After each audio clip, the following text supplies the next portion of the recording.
A service of KIBMradio.com, the Internet's home for an all old-time radio.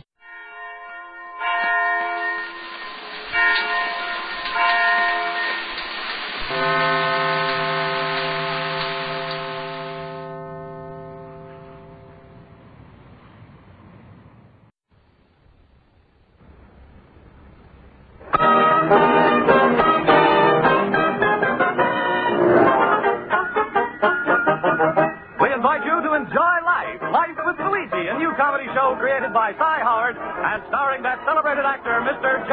Carroll Nash, with Alan Reed as Pasquale.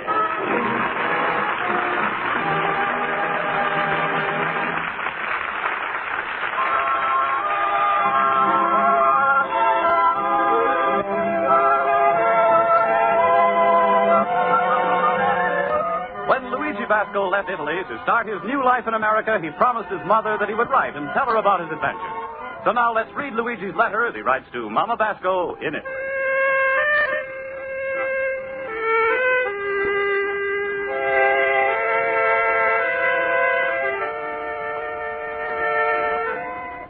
Dear Mamma Mia, right now everybody in this country is celebrating a Thanksgiving. This is a holiday right American man, the butcher. But Mamma Mia, I wish you could be here now to see how everybody is so friendly and nice and happy. When you walk down the street now, everybody's got a big smile on their face, except maybe a few turkeys. The reason the day is not happy is because Thanksgiving is to celebrate the landing of the pilgrims.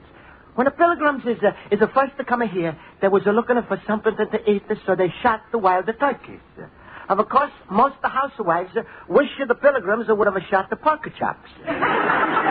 Because that's 30 cents a pound cheaper. But so far, Mamma Mia, I've got no plans for my Thanksgiving. But I'm sure my friend Pasquale, he's going to invite me to his spaghetti palace for private dinner tomorrow night. After all, no matter how mean Pasquale is actor sometime, underneath he's got a heart as big as his daughter Rosa. Well, I'll finish this letter later because it's the time I should have gone out to my night school class. Mamma Mia, I wish you could see my beautiful teacher, Miss Spaulding. She's got a blonde hair, blue eyes, nice. Well, so far this year, I'm never come late to class.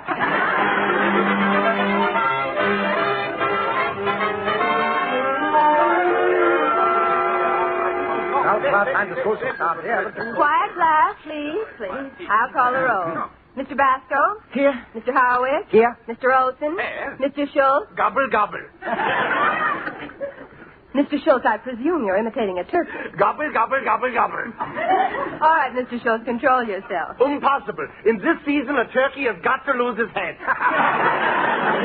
Well, Mr. Schultz, since you're so full of the holiday spirit, perhaps you can answer some of the history questions I've prepared about Thanksgiving. Me and my big mouse.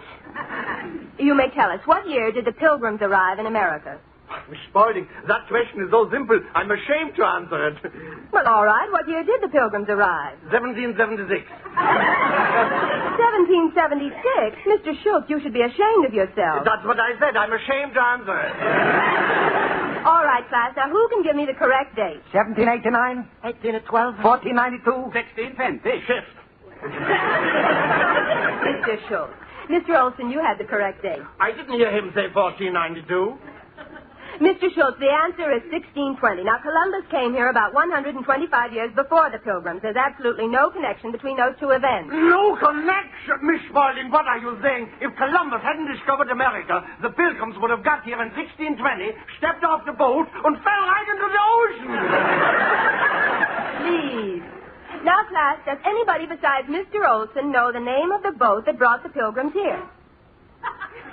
Oh, come now. The name of the boat is Mr. Harwood? The name of the boat is Mr. Horowitz. No. I'll give you a hint. It begins with May. The May. I know. The maypole. No. Miss Spaulding, if you wish, I could tell you the name of the boat, the day they left, how many people was in it, and exactly where they landed. Himmel, a British spy. Miss Spaulding, are you going to have a nice big turkey tomorrow night? Well, yes, Mr. Howard. Good. Every Thanksgiving, I take a train ride home and enjoy a real Thanksgiving dinner with my family. Miss Spaulding, there's nothing like being home with your loved ones on Thanksgiving. John Benjamin, you should see the turkey my wife is making with cranberry jelly and candied yams. Oh, so juicy. Mr. Basco, you haven't said anything. Where are you celebrating Thanksgiving? Me? Well, I'm having a dinner with my countryman Pasquale. He's invited me to eat with him. He's going to be so much food. He's told me he's going to have the biggest turkey in the town. Yeah, Rosa. You forget, Pasquale. Come on and eat with me. Estima and me would be very happy to have you eat with us. Come on, Luigi, will you? Luigi, I would be honored if you helped us eat our turkey. So stop, everybody. If Luigi has got to get indigestion tonight, I got first call. No, please, everybody, thanks for inviting me. But, well, Pasquale is brought me here from the old country. He's a watch after me. He's know my family, and I want very much to eat with him. Mr. Schultz, Mr. Basco has his mind made up. Let him eat with Mr. Pasquale. All right, Luigi. But one thing I got to warn you to look out for. What, Schultz? When you sit down by the table and Pasquale offers you the appetizer, take. When he gives you the soup, take. And the turkey also, you take. But when he points to Rosa and says, Luigi, take some stuffing, that's the time to go on a diet.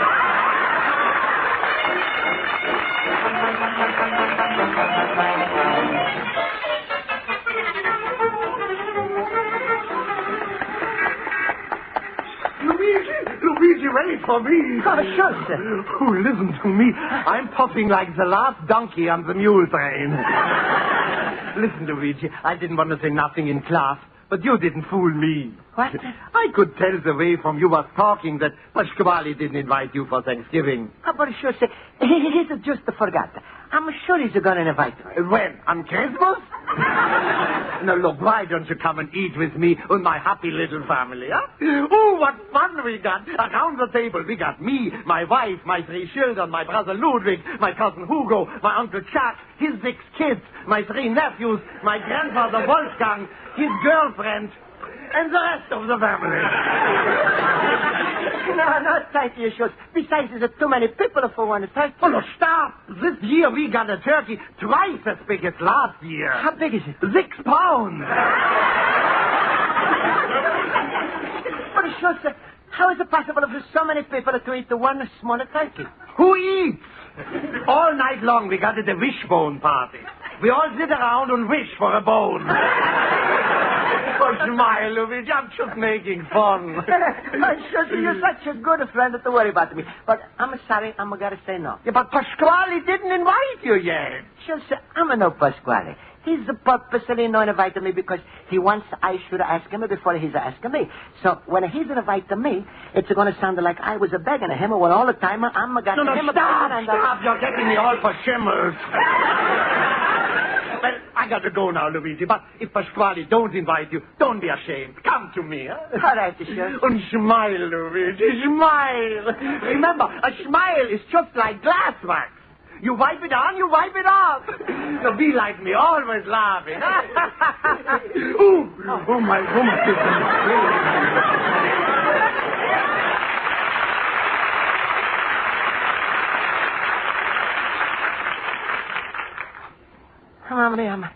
I'm sure Pasquale is going to invite me.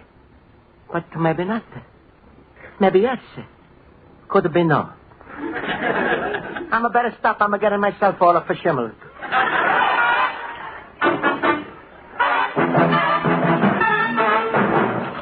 Luigi, my friend.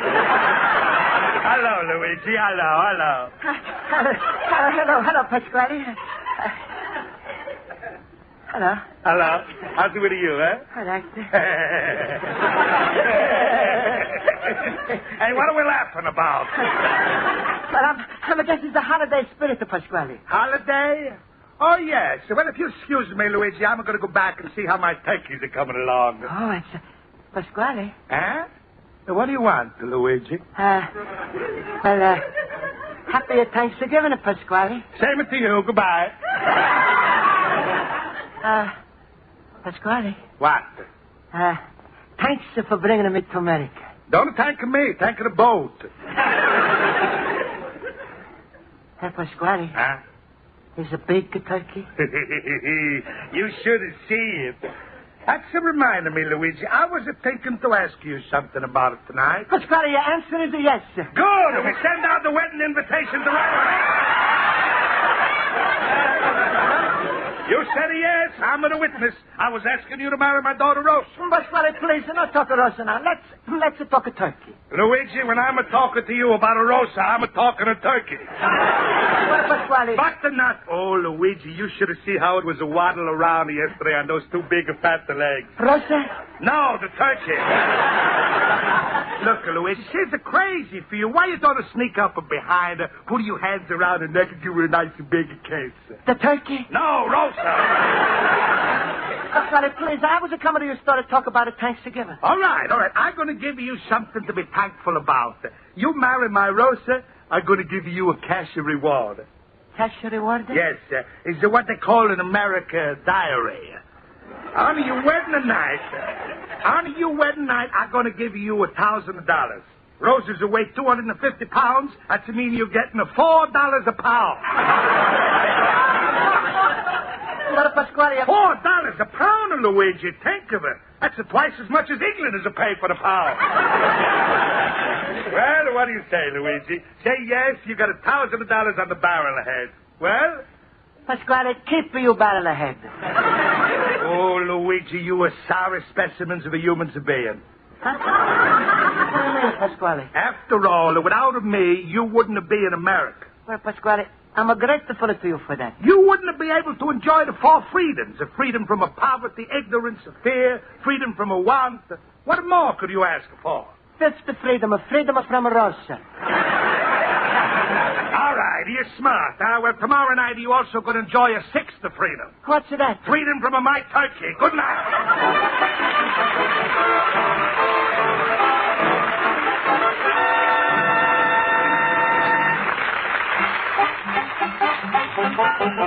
And now, for the second act of Luigi Basco's adventures in Chicago, we turn to page 2 of his letter to his mother in Italy.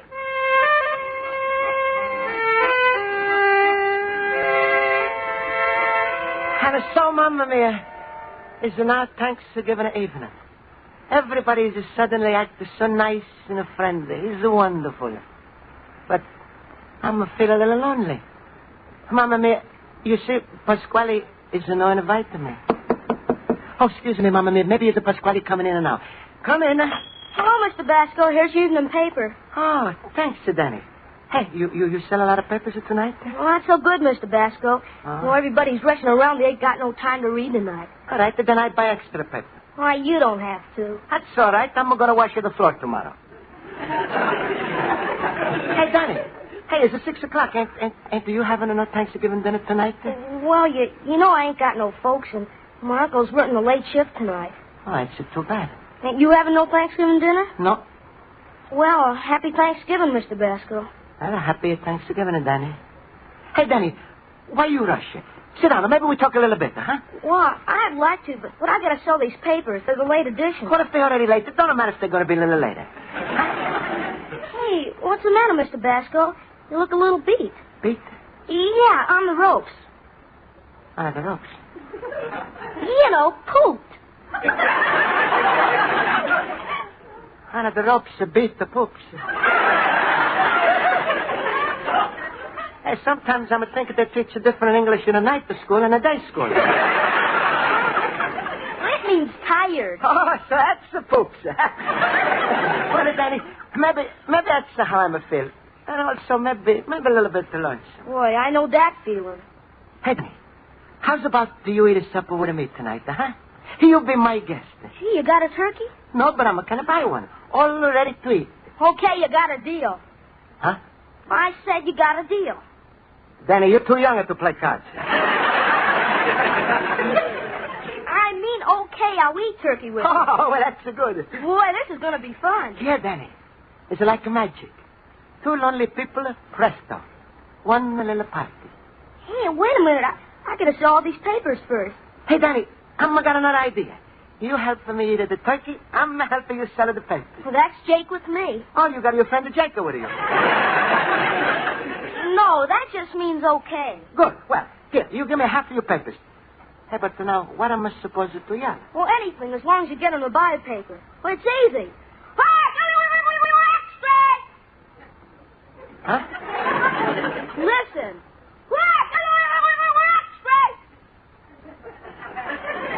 That's English? Try it. What are you about extra? How was it that? Great. I didn't understand a word you said. Come on.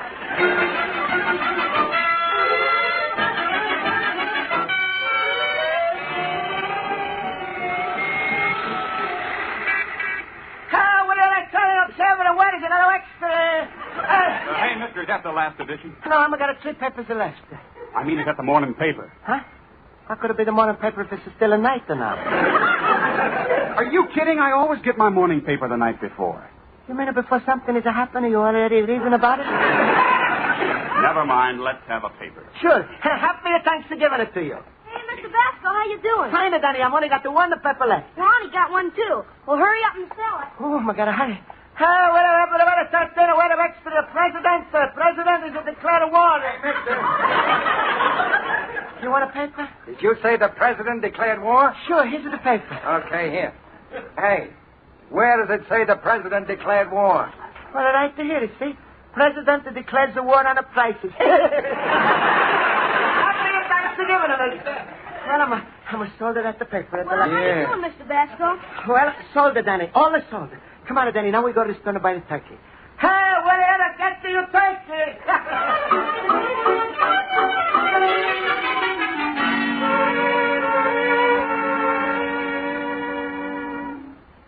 Yeah, can I do something for you? Please, I'm interested to buy that roasted turkey you got in the window. How much is it cost? $18. Mamma mia. Wow. Please, maybe you got a little smaller one? Well, how much did you want to spend? $2. Are you kidding? No self-respecting turkey would take his feathers off for less than $10. But I never thought the turkeys would cost us so much. Look, mister, you're not buying just a raw bird. That $18 turkey in the window would cost so much because we clean it and dress it. You clean it and dress it? Yeah. Looks beautiful, don't it? Hey, look, mister, I'm still got $2. Give me a turkey that ain't going to a party. You're joking. I'm not. Mr. Basco, you want my dollar? No, Johnny. No, Danny. Here. Please, mister, we like it to celebrate the Thanksgiving. What are we going to buy here for $2? Well, come on over here. We'll see what...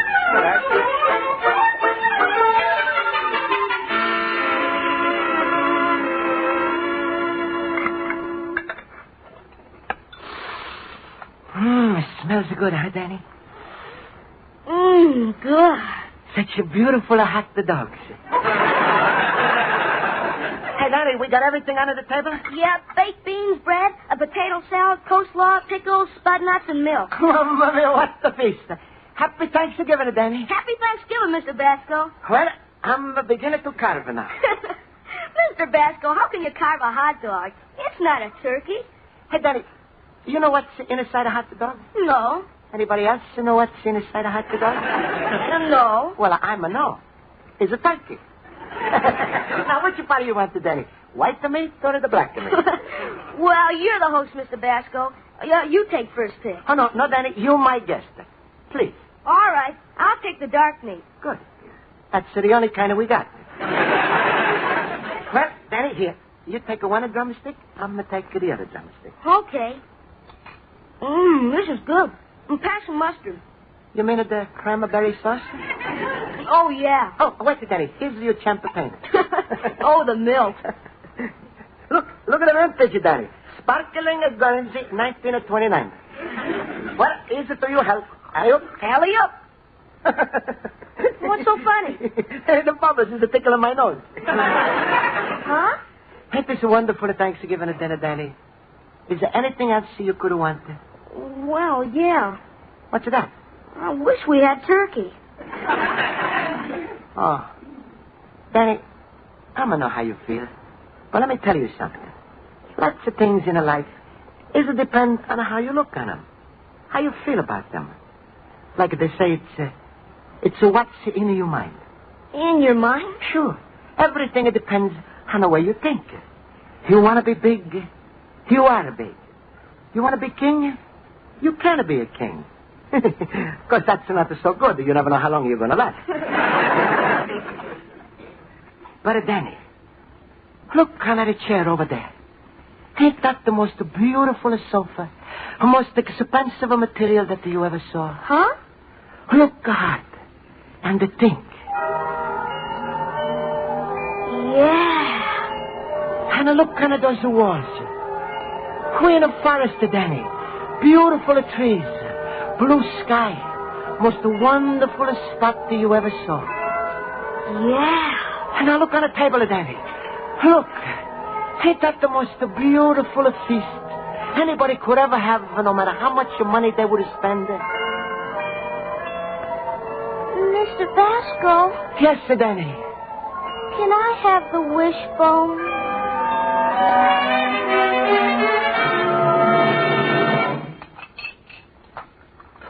Oh, boy, what a meal that was. Yeah, I'm so full I'm going to bust. Hey, you know, I'm glad that Pasquale didn't invite me to the dinner. Well, why didn't he, Mr. Basco? Well, we just have a difference of opinion. How much of a difference? 250 pounds. Well, Danny, it's late now. You better go home and go to sleep. Okay, Mr. Basco, and thanks for everything. You know, last year some society people threw a Thanksgiving party for the newsboys. Well, I hated it. Nothing but a bunch of stuffed shirts. Stuff the shirts. Yeah. That's a strange account. And at Thanksgiving, besides the stuff on the turkeys, they also stuff the shirts. Well, good night, Mr. Basco. I had a wonderful Thanksgiving. Me too, Danny. Whew. Oh, Maria, I'm so full of a Thanksgiving. I'm not going to touch a bite to the Christmas. Luigi, you should be ashamed of yourself. How do it? Schultz told me Pasquale didn't invite you. So here, my wife has to send you a turkey leg with all the trimmings. But how do it? No talk, you look starved. You've got to eat. How do it? Eat. Ooh. I feel like my stomach is wet on. The hot dogs. Then the Horowitz turkey. Oh, Luigi, just as I thought, you are all alone. Oh, sir, I'm all alone, but believe me, it's not like you think. Schultz told me Pasquale didn't invite you, so I brought you some turkey in this bag. Oh, sir, please. Stop begging. I'll have the food ready here in a second. Yeah, come on now, eat this. Oh, I'm feeling so full. I'm going to hardly stand up. I think I'm better lock up my door. Luigi, my fellow boober, happy Thanksgiving. All it depends. Sure, so what's in that the big bag? Turkey! Oh! You're going out of your mind from hunger. You poor little hermit. You were sitting here praying your friend Schultz would walk in with a turkey, huh? Sure, from now on, anybody who's walking is look like a turkey. Well, eat! Please, my inside. Don't tell me I can see. Starvation is already bloating up your stomach. Come on, I feed you myself. Come on, I feed you myself. Come on, open up the mouth wide.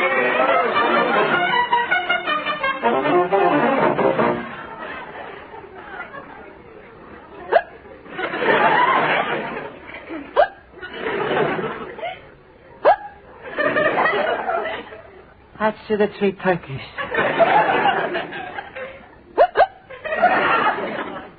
The hot dogs.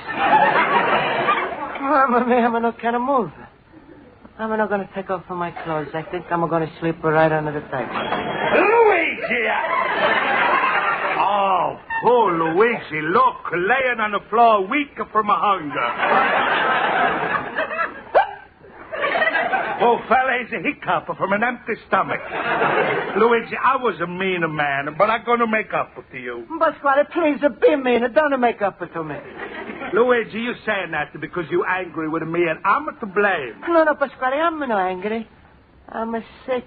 You're sick? Only one thing to cure that, the fool. Oh, no. Luigi, I apologize for the way I'm treating you, but I brought you something to cheer you up. Turkey? No, Rosa.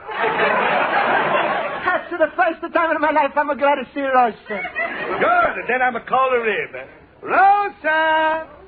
Rosa! Rosa! You called me Papa.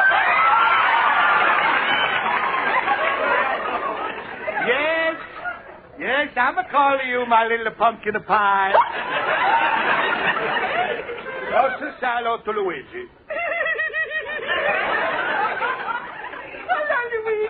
Hello, Rosa. Rosa, we was a mean to Luigi, but we're going to make up for right now, ain't we? You want to tell me? Yes, sir, Luigi, we brought you something to eat. I don't think I'm going to hold anymore. Then, Rosa, be quick. Luigi, Thanksgiving, everybody's a talk about a turkey. You must be sick about hearing about turkey. How you know?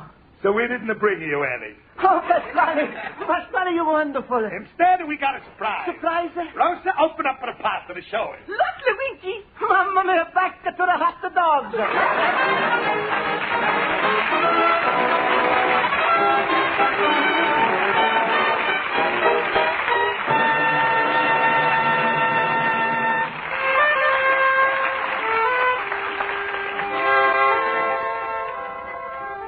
So, Mamma mia, it's hard for me to tell you exactly how I'm celebrate the Thanksgiving. It was a good and a bad, happy and a sad. But one thing I'm sure. I'm finally celebrate the Thanksgiving like a real American. Holding in my stomach. Your loving son, Luigi Vasco, the little immigrant.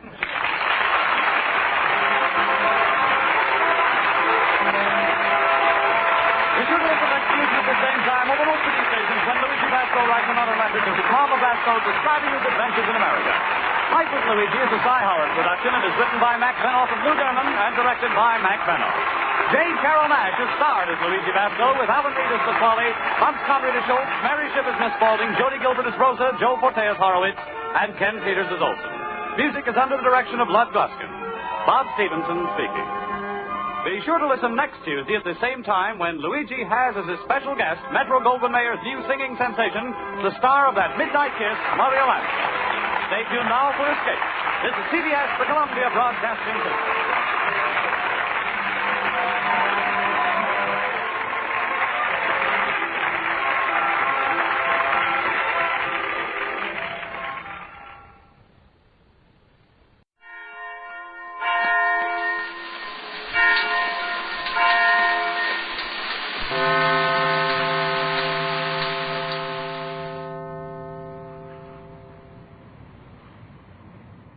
For a good Thanksgiving dinner, many bird has lost his head.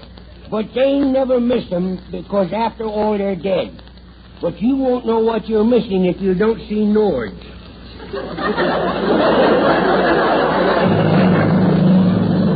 Transcribed from Hollywood, Norge, a division of Borg Warner, manufacturers of America's most modern automatic and wringer washers, gas and electric ranges, water heaters, and home freezers.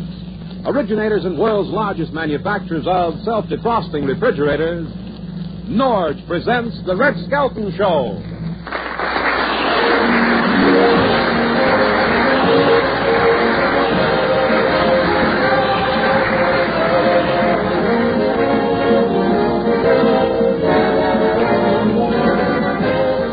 With Red Skelton, David Rose and his orchestra, Lorene Tuttle, Pat McGee, and Dick Ryan, and the Smith twins will be me, Rod O'Connor.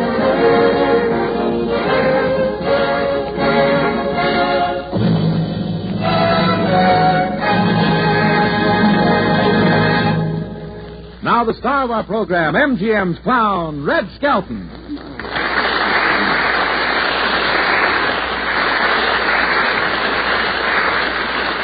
Thank you and good evening, ladies and gentlemen. Hiya, Rod. Hiya, Red. Say, Hold it a second, Rod. This being the Thanksgiving season, I think we should have a moment of silence for all those turkeys gave up their lives so that people could make hogs out of ourselves. Okay, now what were you going to say? Well, I was going to tell you that I stuffed my own turkey this year. Yeah, what? I said I was just going to say that I stuffed my own turkey this year. Yeah, from the look, you stuffed it down your mouth. Say, the price of the turkey was really high this year. Yeah, if the price of turkey goes any higher, next year we will probably have used turkey dealers.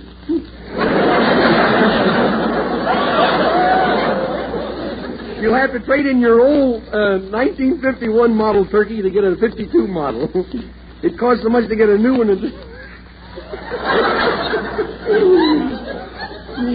I know what's coming and it stinks.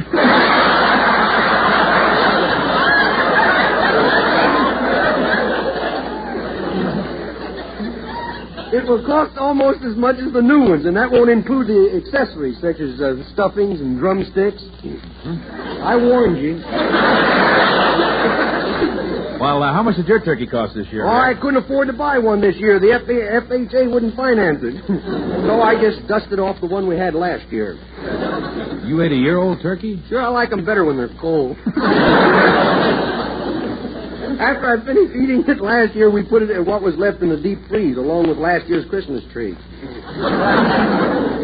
there anything left on the turkey to eat? Not much, mostly goose pimples. Hey, those freezers are... Hey, you know what I did?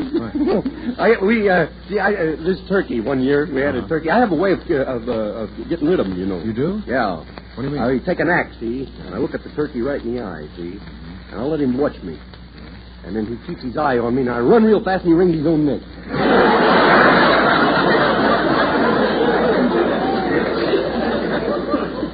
You were talking about deep freezers a minute ago, Red. Those freezers are really wonderful, aren't they? Yeah, well, I'll say. I got stuff in my freezers that's 5 years old. I think some of these jokes came from that. You mean you keep your jokes in your deep freezer? No, the writer's in there. Oh. Well, I happen to know you bought a turkey this year. How big a turkey is it? Well, it was supposed to weigh 30 pounds, but when I took the feathers off of him, he looked absolutely indecent. And he only weighed 10 pounds. How come? Underneath those feathers, he was wearing padding. Those weren't his real drumsticks.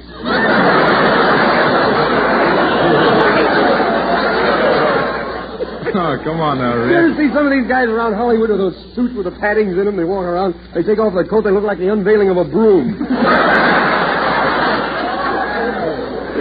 You mean those really weren't his real shoulders? You're kidding. No. The turkey weighed about 30 pounds, but the time we ate him, he only weighed 10 pounds, you see. I bought him alive, and he became a pet. And we liked him so well that we couldn't stand to kill him. So we starved him to death.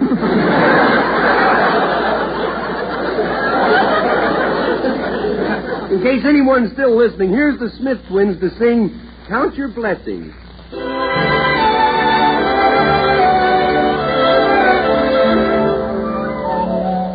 Count your blessings and be content with what you got. Count your blessings, forget what you have not. Sing a little melody happily and merrily. It doesn't cost you a cent. So, count your blessings, time well spent. One little blessing, I love you. 2 little blessings, you love me. 3 little blessings for today. And many more to come our way. So, count your blessings and be content with what you got. Count your blessings. Forget what you have not. Play a little melody, happily and merrily. It doesn't cost you a cent, so count your blessings. It's time well spent. It's time well spent.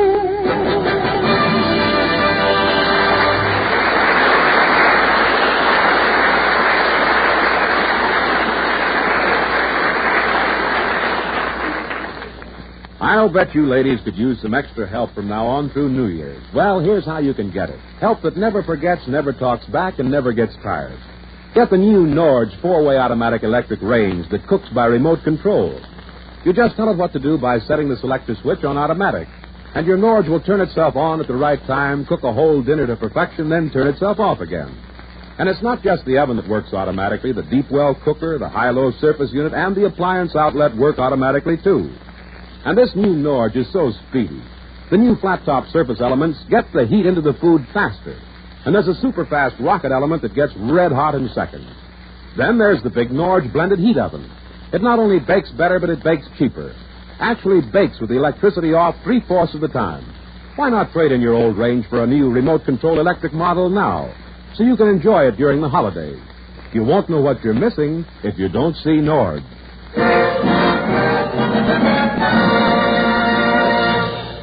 From the Skelton Scrapbook of Satire, we present a story entitled Things to be Thankful For. Chapter 1 is dedicated to all wives who should be thankful they don't have a husband like Willie Lump Lump.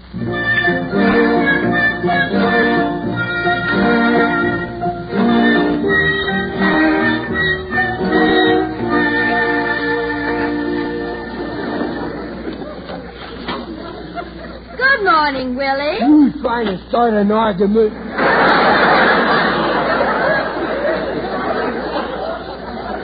What are you waking me up for? First, you dragged me off to a Thanksgiving party last night, and then the cops dragged me home. I got a drag around this town, boy. I'll get lost so I can get some sleep. But it's time for you to go to work. You mean you woke me up just to tell me that? Of all the low I will get you if it's the last thing I do. Willie, if you don't hurry up, you'll be late for work. So I'm late for work. So what? There's not much of a future at that Tutti Frutti factory. They can get along without me. I'm tired of being the head Tutti around there anyhow. I thought by now I could have at least worked myself up to be an assistant Fruity.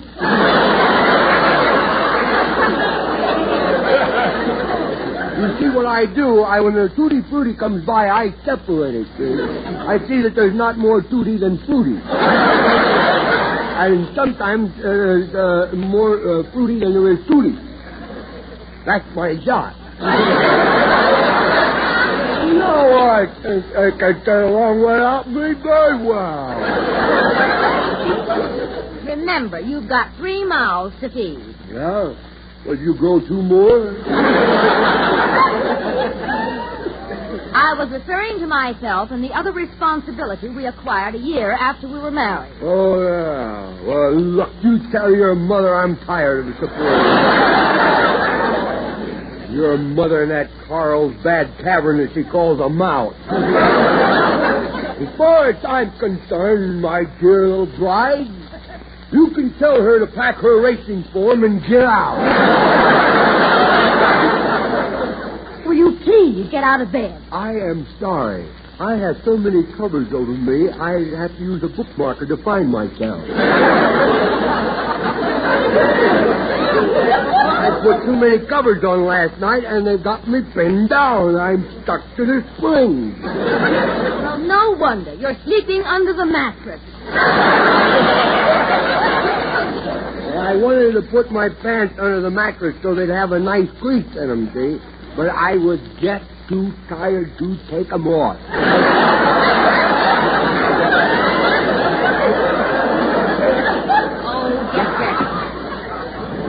Here's some clean socks.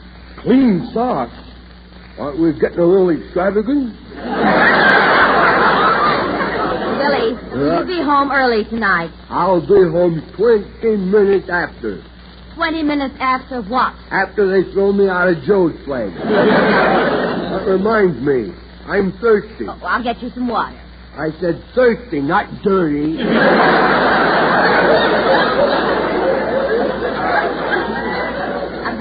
Water won't hurt you. Oh, no. Did you ever see the inside of a water pipe? And did you ever see the inside of a fermented keg? All right. I'd rather be moldy than rusty. Why do you want me to come home early for tonight? Your mother wrestling on television again? No. We're invited out to a Thanksgiving dinner. And by the way, Willie, the party is formal. Oh, well, good.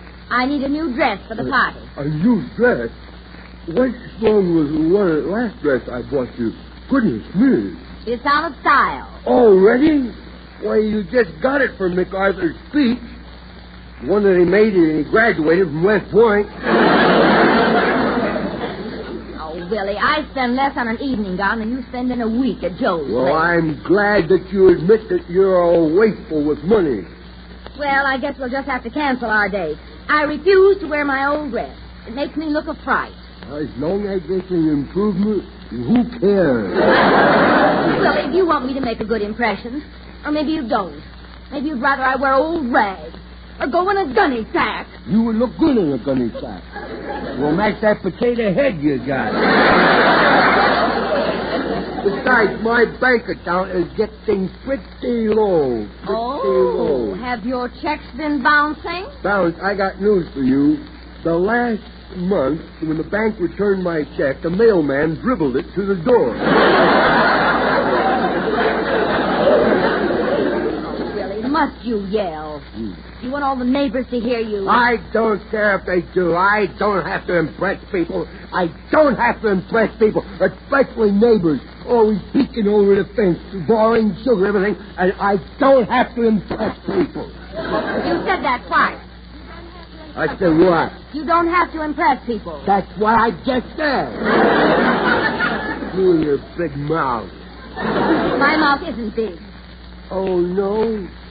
And why was it when we were in New York, you were standing by the Hudson River, and you yawned, and the guy says, where do I pay toll to go through the tunnel?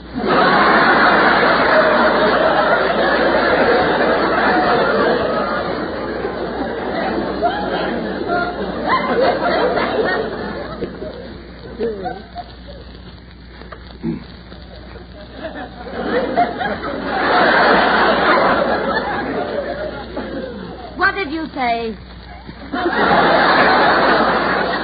Well, it took you an awful long time not to hear me. I said I don't have to impress people. Look, who's talking about impressing people? Who? You. I sound like an owl. Who? I wasn't paying any attention. See, I never listen to anything I say. I talk to myself, and at times I get some pretty stupid answers. I bore me. And I noticed that last night at our party you tried to impress your boss with one of your fancy mixers. Oh, yeah. What's wrong with that? I suppose you know your boss is in the hospital. Well, it was an Air Corps special. What happened to him? Well, you fixed him one of your Willie Lump specials. That's the old Air Corps drink. Well... You mean one of those yummy yogurts with vodka? Yes. Formaldehyde chaser? He drank just once, and then he opened the window on the second floor and said, well, I think I'll fly around the block. Oh, yeah, I remember that now. Oh, you do? Yeah. Then why didn't you stop him? I thought he could make it.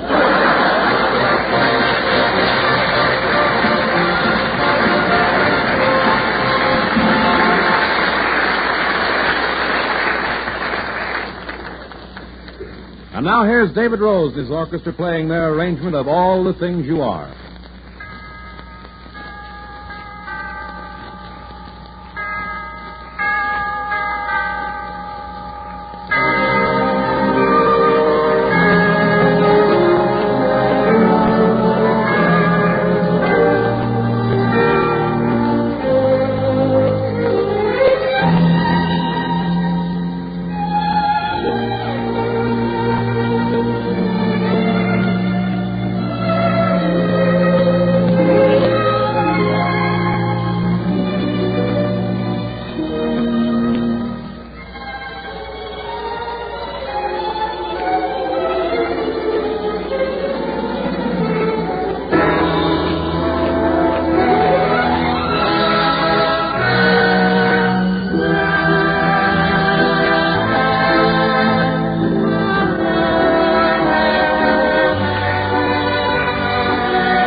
And now for our weekly homemaker hint from Jane Masters, co-director of the Norge Home Economics Department. Hello there. If you have a refrigerator with a cross-top freezer or a home freezer, here's a smart way to get a head start on your holiday baking. Instead of baking just enough layers for one cake, bake 6 layers and freeze 4 of them. Then you'll have a couple of 2-layer cakes all ready to thaw out and frost anytime you need them. Of course, if you have a Norge electric range with that wonderful blended heat oven, you can bake all 6 cake layers at once. Because in this big oven there just aren't any hot or cold spots. You can use every inch of it. And the new remote control model has a lighted picture window so you don't even have to open the oven door to watch your baking. In fact, you don't even have to stay home to cook when you have a Norge remote control range because it's 4 ways automatic. Get your nearby Norge dealer to show you the new remote control electric range. You can depend on it because everything Norge makes right. Believe me, you won't know what you're missing if you don't see Norge.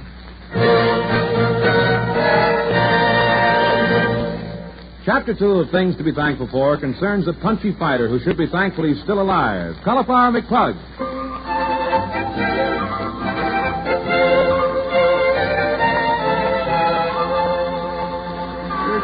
What do you mean I'm a washed-up crumb? I still got a lot on the ball. My father had a lot on the ball, but he had a big chain that held him back. Yeah, sure, I still got a lot of old fight left in me. Not much blood, but a lot of fight left. You know. Hey, I wish that canary would stop chirping. He's getting on my nerves. Let's see, where was I? Hey, fella, hold it a second, will you? Who is it? Keep talking, I'll find you. Where you at? Where? Cauliflower McPug. I suppose you're still hearing bells and birds? Are you kidding? Bells and birds? Only bums who've taken one punch too many hear bells and birds. I'll guarantee you, boy, and I'm really in good condition. You better call the cops. The burglar alarm just went off. Yeah, they scared my pigeons away. Look, I'm sorry I bothered you. Yeah? The guy that was supposed to fight Killer Roderick tonight didn't show up, and I was trying to find a substitute, but you won't do. What do you mean I won't do? I can take the dive the best as the rest of them can. They call me the Esther Williams of the Main Street Gym. The guy said to me last night, he said, I want you to lay down in the second round. I said, are you nuts? I never went that distance before. Well, I'll tell you wouldn't last 2 seconds in the ring with Killer Roderick. Oh, no? You don't even have any muscles. Oh, don't feel that arm, boy. Okay. Yeah, wait now, I'll find it. In my sleeve there someplace. Oh, there it is. Feel that, boy. Looks like a macaroni with veins, don't it? I don't feel any muscles. Well, be patient. It'll swim along in a minute. I'm sorry, but I can't use you. What do you mean? I got a good fight record. I was the pantyweight champ of the campfire girls. I said I can't use you. You get murdered. You might know. Will you stop that? The some guy tapped me on the back of the head, but when I turned around, he's never there. No, I'm sorry, McPug, but you'd get murdered. Now, look, you might not know it, but I fought in the garden. Madison Square Garden? No, vegetable garden. My wife and I were out there hoeing the other day. Look, I got to fight. I need some dough to buy a Thanksgiving ostrich. You mean turkey? No, this is a turkey. We got it now. No, I want an ostrich. I'm nuts about drumsticks. You're nuts, period. You going to give me a chance to make some dough? Okay. Tell me, you got any boxing trunks? I fight in a full dress suit. That's in case anything happened, all you got to do is cross my arms and carry me out. Okay, come on out to the locker room. Okay, that's fine. That's good. All right. Now hurry and get dressed. Your bout goes on next. My what does go on next? Your bout goes on next. Oh, it does. That's good. My bout goes on next. That's right. What's a bout? Oh, now let's see. I'll take my pants off. I always forget to unbuckle my belt. Boy, what skinny legs. Yes. Dogs follow me around with a bottle of ketchup all the time. The other day I was down to the beach. I was there wetting out the sun, you see. And I'm so skinny that a dog buried me 3 times. Then a guy was throwing his stick out in the water. That dog brought me back 9 times. They look like a couple of rubber bands, don't they, huh? Well, stop snapping them, will you? Now, I got my boxing trunks on here. Ain't they a teeny weeny bit large for you? Oh, no, I always wear them off the shoulders.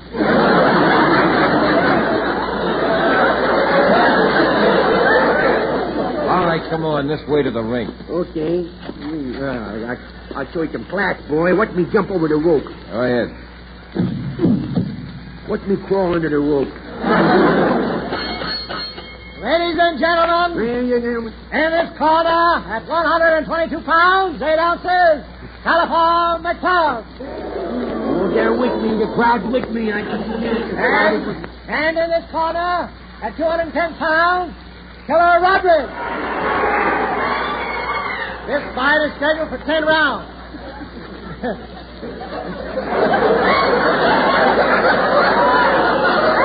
That ain't he swing for when he took off his robe and forget he swung?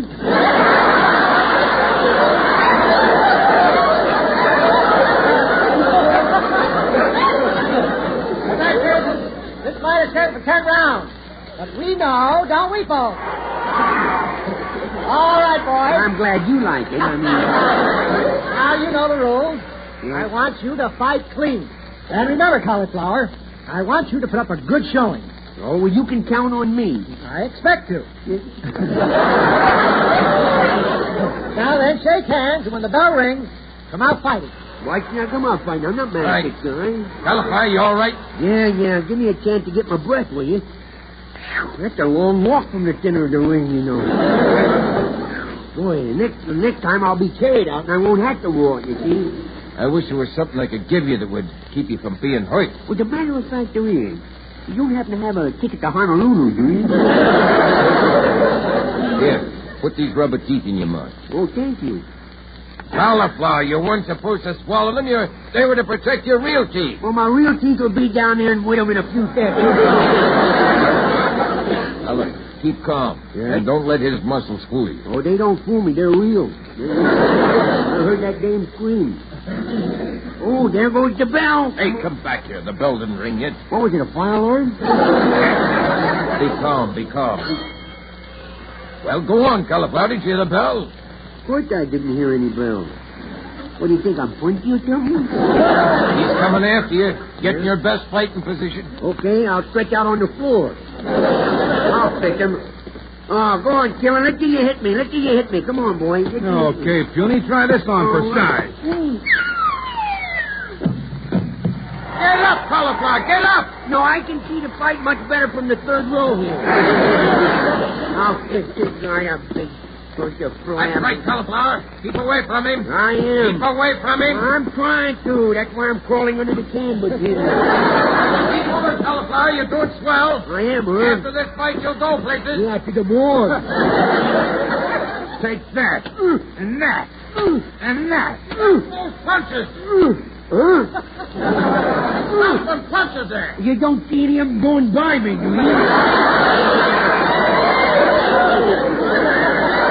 See, that was a tricky one. Did you see what I just did? He threw a terrific right, and I cleverly blocked it with my arm. You're doing good. You got him baffled. I got him baffled. You said it, boy. I sure fool him, don't I? He thinks I'm going to duck, but I don't. You're a real welterweight. Yeah, but I got more wealth than weight. Okay, Dream Boy, here's your ticket to the land of Nod. Pleasant dreams. 1, 2, 3. Cauliflower, get up. Get up. Get up, can't you see I'm on the phone? 4, 5, 6, 7, 8, 9, and you're out. How do you expect a guy to sleep with all this racket going on? Oh, that was a great fight, Cauliflower. Not good, huh? You rest up and be back here at 10 o'clock. What for? What, they want an encore? No. You got to be back here for the fight. For the fight? Well, what the name in heaven was this? This was just a rehearsal for the television cameras.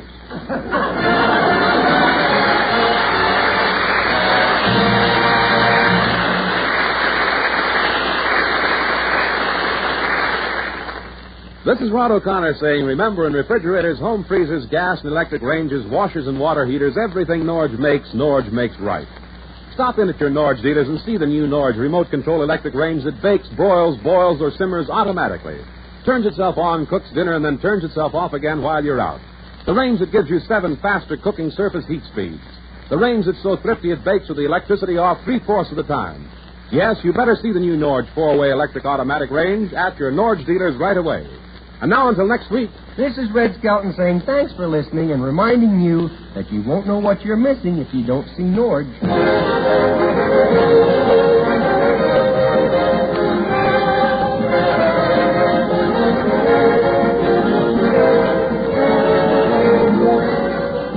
Join us again next week for the Red Skelton Show.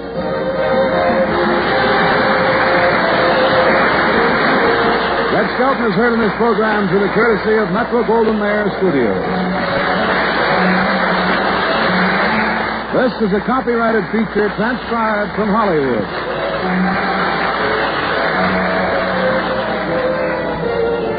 This is the CBS Radio Network.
Whenever you have occasion to send a card, remember a Hallmark card will best express your perfect taste, your thoughtfulness.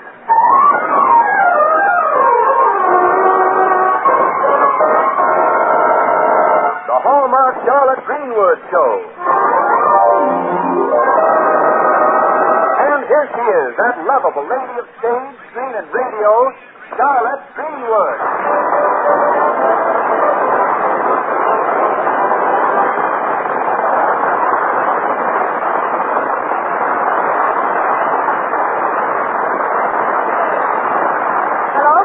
Thank you, Wendell. I know that you are all familiar with the story of the turkey that turned into a Thanksgiving dinner, but our story today has to do with a Thanksgiving dinner that turned into a turkey. I didn't have memories of many Thanksgivings.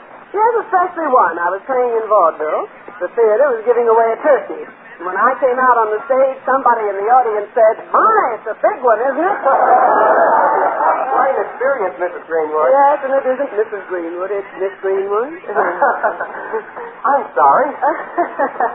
You're sorry.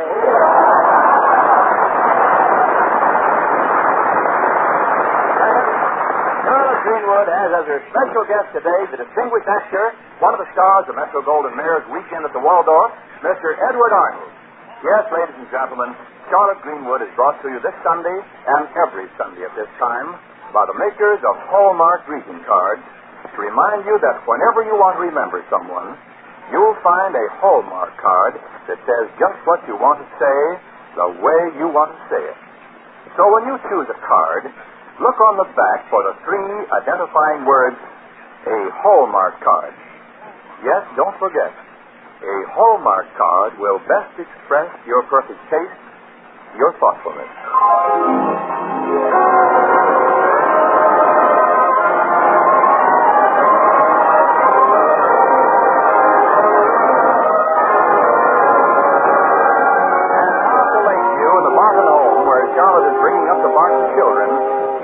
Barbara and Jack and young Robert. It's the day before Thanksgiving, 2 o'clock in the afternoon. And in the hallway, Aunt Charlotte is calling. Children, I'm leaving to do my shopping now. Okay, Charlotte. Bye, Aunt Charlotte. Bye, darling. Oh, Aunt Charlotte, wait a second. Hey, Charlie, will you do something for me while you're downtown? Yes, sir. Get me a pair of driving gloves, will you? A guy's hands get pretty cold in an open car. The other night, coming home from the dance, I had to drive with one hand. And that's dangerous. Yes, it is. I know a young man who ran into a church that way. Goodbye, Aunt Charlie. Bye. Oh, Charlie. Yes, Barbara? Oh, I'm glad you haven't gone yet. Could you drop into the Bonton store and return this golf sweater for me? Oh, you dizzy square. Aunt Charlotte has got to get some stuff for Thanksgiving dinner. Why did you buy that golf sweater if you didn't want it? I did want it. But when I got it home, I decided I didn't look good in it. Mm-hmm. Once I bought a golf sweater. Well, how'd you look in it? Like a long approach to a short putt. Oh,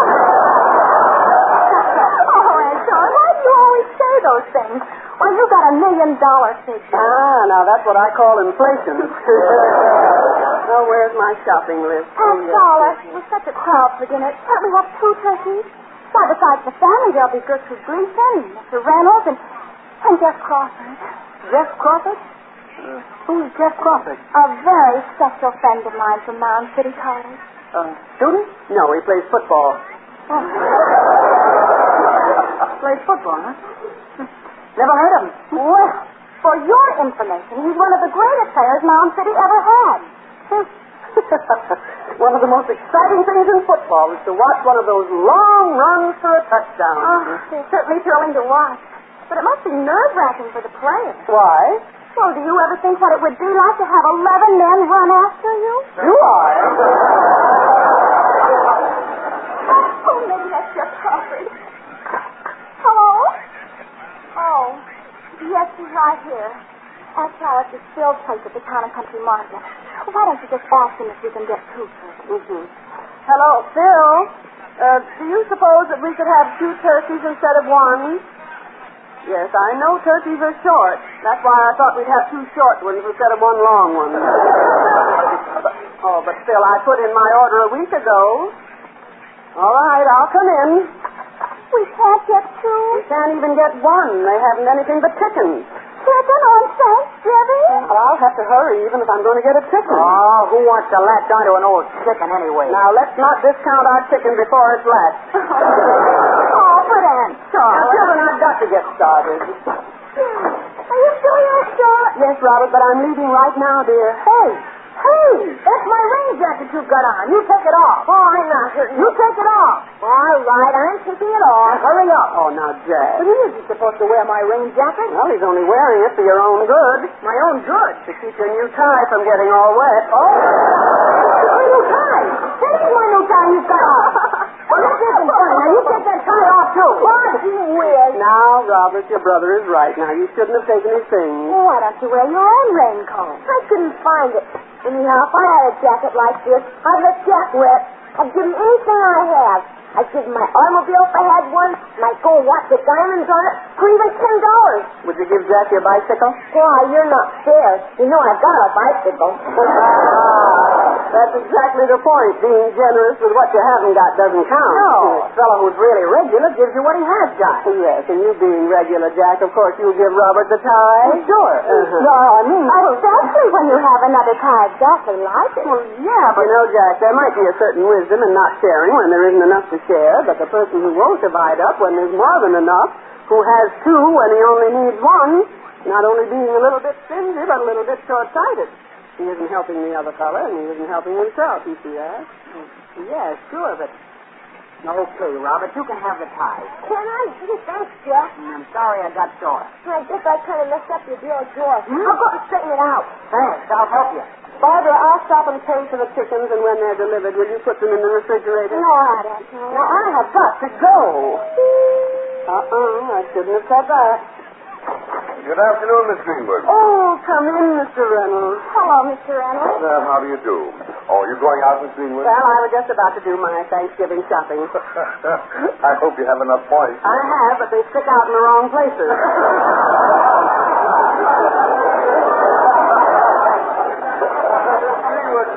Can I drive you to the market? No, thanks. It's only a hop, skip, and a jump. A hop, skip, and a jump?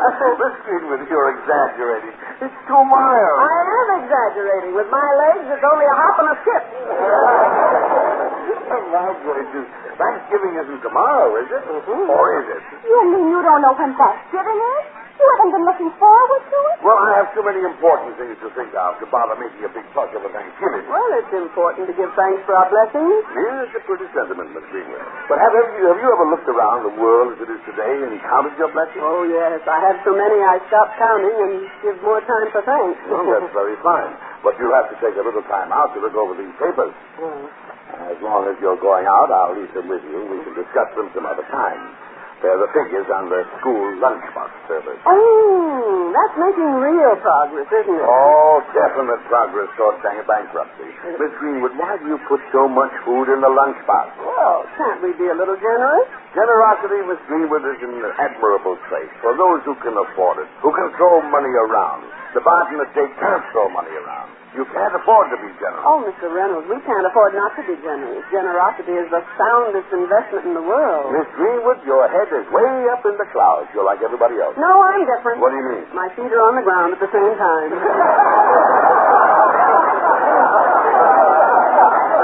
I guess I'm just a grumpy old cynic. You are not, Mr. Reynolds. A cynic is an idealist who's afraid somebody will find it out. Well, maybe so, Miss Greenwood. I'll see you the first of the week. Well, aren't you coming to Thanksgiving dinner tomorrow? No, I'm sorry. I can't make your dinner. Oh, we'll make it. All you have to do is eat it. Well, I mean, I can't be here. I have an engagement. Now, there's something I can't make. Come on. I'm sorry. I'm catching a train for Mound City tomorrow. Oh, Mr. Reynolds, Sylvester's an expert at oyster dressing. Oh, he is? Mm-hmm. He used to work on an oyster bed in Maryland. It was the only bed in that state that George Washington didn't sleep in.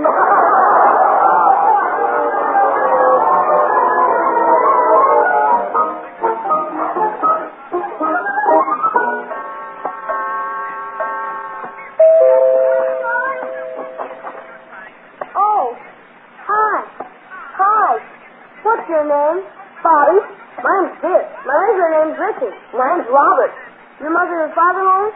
I haven't got a mother and father, but I've got an aunt and a brother and sister. They're all away.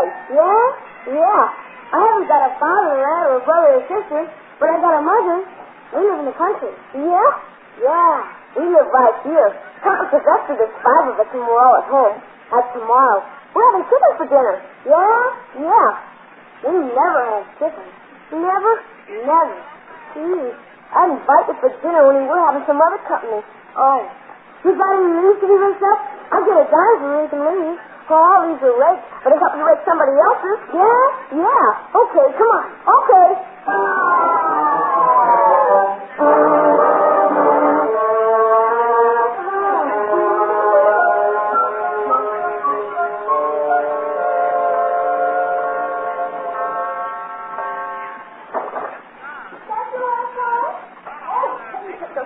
You must be positively exhausted standing all afternoon on your feet. Oh, I wasn't the only one standing on them. Close the door, Robert. Wait, Jack's outside bringing some things in from the car. Honestly, the crowds are getting worse and worse. I don't see how a person can ever get into a store to shop. The best way is to be born there. Oh, thanks, Jack. Barbara, I met Gertrude Gleason, and she didn't think she could come to dinner tomorrow because she just remembered she promised to have Thanksgiving dinner with Janet Gregory. First Mr. Reynolds backing out, and now Gertrude. Well, that's okay by me. We can handle 2 chickens. There's only 1 chicken. Oh, don't be silly. There's 2. I put them in the refrigerator myself. Yeah, but I gave one away to a poor boy who never had chicken, ever. Oh, you did what, Robert? Gave one away. You said when anybody has chickens, they should divide up. Oh, good grief. Who did you give it to? To a boy named Dick. Dick who? Dick who? Didn't he have any other name? Of course. Well, what is his other name? Richard. His last name, Robert. What is it? Where does he live? I don't know his last name, but he lives in the country. Did he tell you what country? Everything about this Thanksgiving's going to turn out all wrong. Yeah, Robert spoiled it all. Now, Robert did what he thought was right, and when you do what you think is right, nothing is going to turn out very wrong. But I wanted a big party. So Jeff will think we're important. We'll have nobody. I wanted 2 turkeys and we'll have chicken. 1 chicken. I will just think about 1 chicken. He won't have a chance to think about it. Well, why not? Because Robert gave it away. But what about the other one? I bought the other one from Mrs. Talmadge next door.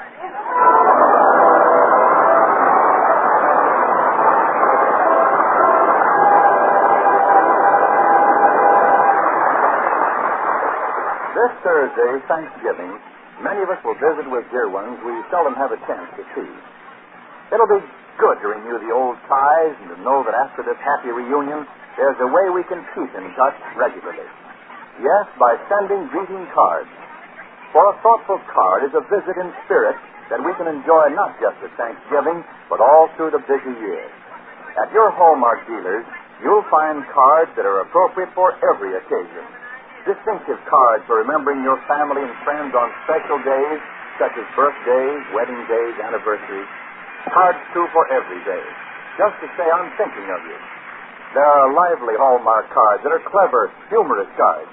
Among them, many a gay get-well message to cheer a friend who is ill. You'll always find a Hallmark card that says just what you want to say, the way you want to say it. So go to your Hallmark dealers this week. And when you choose your card, be sure to look on the back for the Hallmark name. Because like sterling on silver, the word Hallmark on the card you buy tells your friends you've cared enough to send the very best. Hallmark cards are on display at America's finest stores. Remember, a Hallmark card will best express your perfect taste, your thoughtfulness.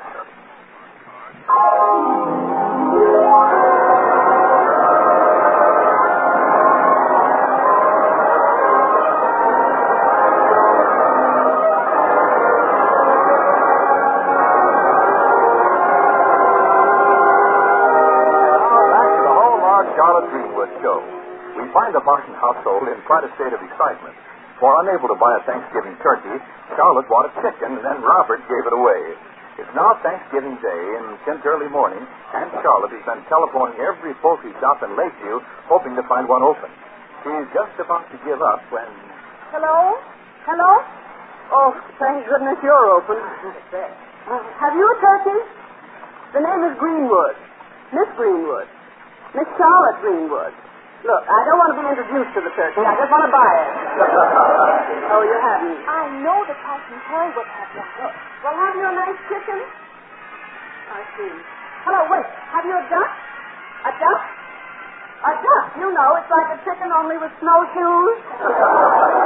Well, thank you anyway.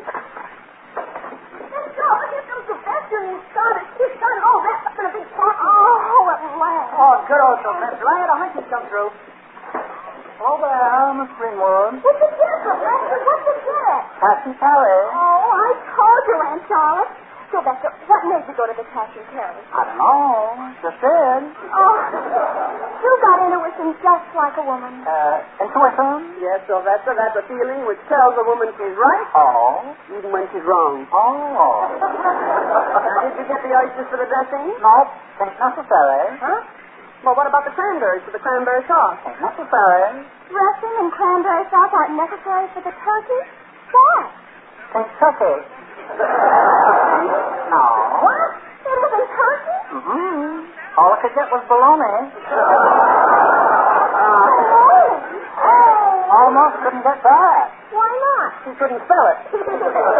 Bologna on Thanksgiving. Oh, Aunt Charlotte. Now, Sylvester can fix it up. It'll be delicious. Yeah. Got a special recipe. There, you see now. Yes, it is. Might take a couple of hours, though. To prepare the bologna? No. Find the recipe. Sylvester, you're a little confusing at times. More so at other times. Well, I guess maybe I better get started. Well, at least I'm glad it's only this guy Crawford who's coming for dinner. It's lucky we're not having any other company. Oh, Crawford. He's one of the biggest men on the campus. What'll he say when we serve him bologna? So round, so firm, so bullet.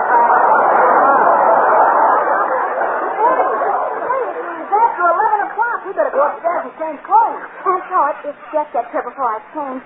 Well, I think I forgot to mention that you're Miss Greenwood.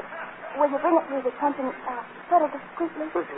I'll hold up my ring finger and say this is the only vacancy in town. I don't think it's fair. Married ladies wear rings to show they're married. I think ladies like Aunt Charlotte should wear something, too. They do, Robert. An expectant expression. Oh, sure, baby. Hurry up. We can't find the fresh light. morning, Miss Greenwood. Oh, it's Mr. Reynolds. Come in. Thank you. I just stopped in to say that I mean, look here, Miss Greenwood. You must find me an old bear. Okay, if you find me a young turkey. No.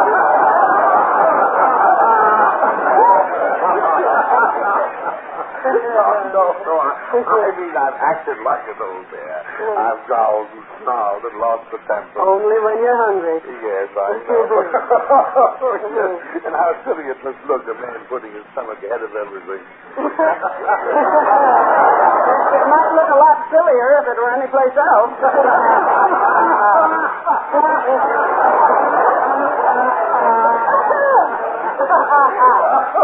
Miss Greenwood, but seriously, talking to you the way I talked yesterday at Thanksgiving time, I don't know why I've gotten so hot. I didn't used to be. But I remember my first Thanksgiving. Oh, I remember my first Thanksgiving, too. All the neighbors dropped over for dinner. They were wonderful neighbors. Captain John Smith, Pocahontas. Well, but anyway, see, there's nothing like a family dinner at Thanksgiving time. I remember when I was a young fellow at home with my family. Thanksgiving had a special significance. And now, when a man's all alone, you don't start out collecting friends after you're 40. No, you don't start out collecting friends at any time. You start out by being one. At any rate, Miss Greenwood, I came here to apologize for losing my temper yesterday. I was downright rude. I didn't even thank you for inviting me to dinner. Oh, that's all right. I'm sorry that you're leaving for Mound City today and can't accept. Only I'm not leaving for Mound City today, and I do accept with the most sincere appreciation of your kindness. Oh, you're staying for dinner? Huh? Miss Greenwood, would a man in his sober senses get on a train for Mound City when he could be here with his delightful family?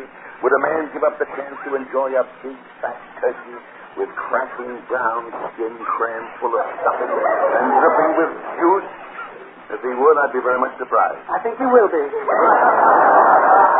fact is, Mr. Reynolds, pardon me. Well, Gertrude Gleason, good morning. Good morning, Miss Greenwood. I think it's just too sweet of you to invite me to dinner. I mean, it really is. I mean, it is really. But Gertrude, you were going to have dinner with Janet Gregory. Oh, I am. That's why I brought her along. I mean, I actually did. Yes, you actually did. Well, come in, girls. Good morning, Janet. Good morning, Miss Greenwood. Meet Mr. Reynolds, the attorney for the Barton estate. Mr. Reynolds, this is Janet Gregory. Oh, how do you do, Counselor?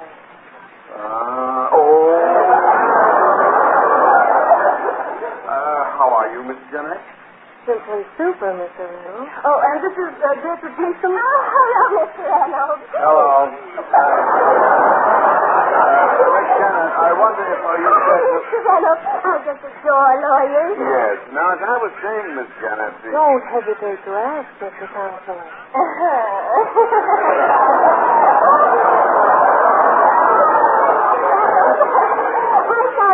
The other day, and I mean, it was really peachy-juicy the way you said all those wonderful things to the jury. I mean, they were positively dumbfounded. I mean, I'm sure if they knew what you were saying, they would have brought in a verdict of not so guilty. And not only that, Mr. Reynolds, but the way that... Young lady, will you rest your case? Run upstairs and help Barbara. She's dressing. I never need any help. Come on upstairs. Don't you see Mr. Reynolds wants to be alone with Miss Greenwood? It's written all over his face what he'd do if he were alone with me on a desert island. What would I do? Stand on my shoulders and look for a ship.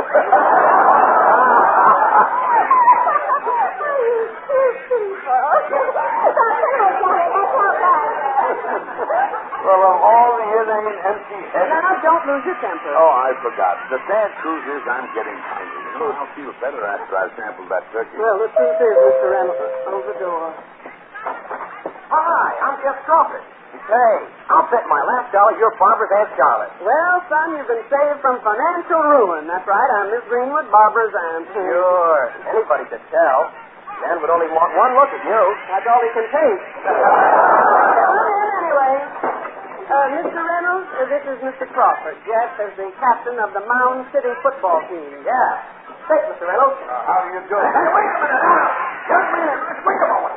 know your own strength. Sure. Did you hear how he's going to Wisconsin? Man, I really don't follow football. Here, I'll show you. Okay, now you got the pigskin. Pigskin? What's a pigskin for? Well, to hold the pig together. No, Mr. Reynolds. You're in the play. Okay, now Wisconsin has the ball. Well, who's going to get way out there? I mean, Mr. Reynolds going to carry the ball. Just a moment, young man. Okay, shoot it back. Press it back. Shoot it back. Sounds like old home week. Okay,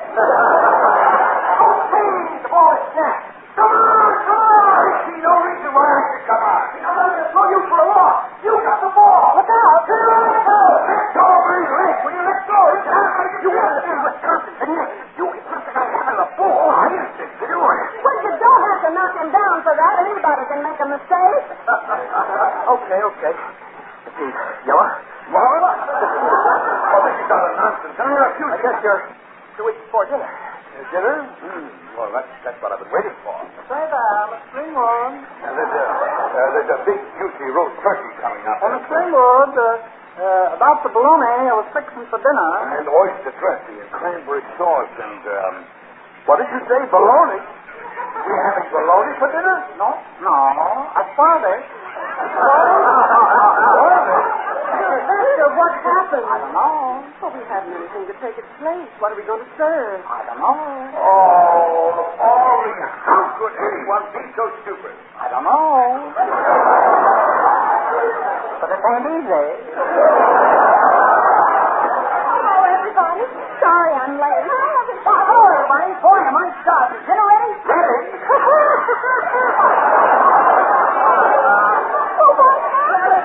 Sylvester. Oh, now that can't be anybody else. It just can't be. I'll go. Well, come on. We might as well all go. How do you do? I'm Mrs. Gresham. Yes. I'm not sure whether this is the right place or not, but have you a nephew named Robert? Yes, here I am. That's me. Well, you gave my little boy Richard a chicken yesterday. Oh, Miss Greenwood. So that's what happened. Well, I've heard of people being generous to a fault, but in this family, it amounts to a felony. Oh, I know. Richard shouldn't have taken it. Oh, that's all right, Mrs. Gresham. You just keep the chicken. You might as well. After all, with the family, there are 10 of us here. And what's one chicken divided by 10? I know that one. So do I, Smarty Pants. Oh, but you don't understand. My son must have given Robert the wrong impression. It isn't that we're hungry. You see, I have a large farm just south of here, and we raise nothing but turkeys. Of course. The Gresham Turkey Farm. And when Richard told me you were having company on Thanksgiving and serving chicken, well, I thought perhaps it's because you couldn't get a turkey. I understand you can't get them for love and the money. Well, I only tried money. You'll accept them in return for your generosity. I brought you a couple of... A couple of things? You mean you... They're all cooked. Brown to a turn and ready to serve. I have them out the car. Oh, that's awfully nice of you. Nice? Yes, very nice. I'll go get them. Children, run and help Mrs. Gresham. Yes, and it looks, Miss Greenwood, well, what I said about generosity not paying off, I mean I'm going to have to eat my words. Eat words when there's turkey? What a life thing this was that woman had her own turkey farm. And that's what I'm going to have myself, a turkey farm. My father used to raise turkeys. He did? Mm-hmm. Out of the whole bunch, I was the only one that turned out to be a hen.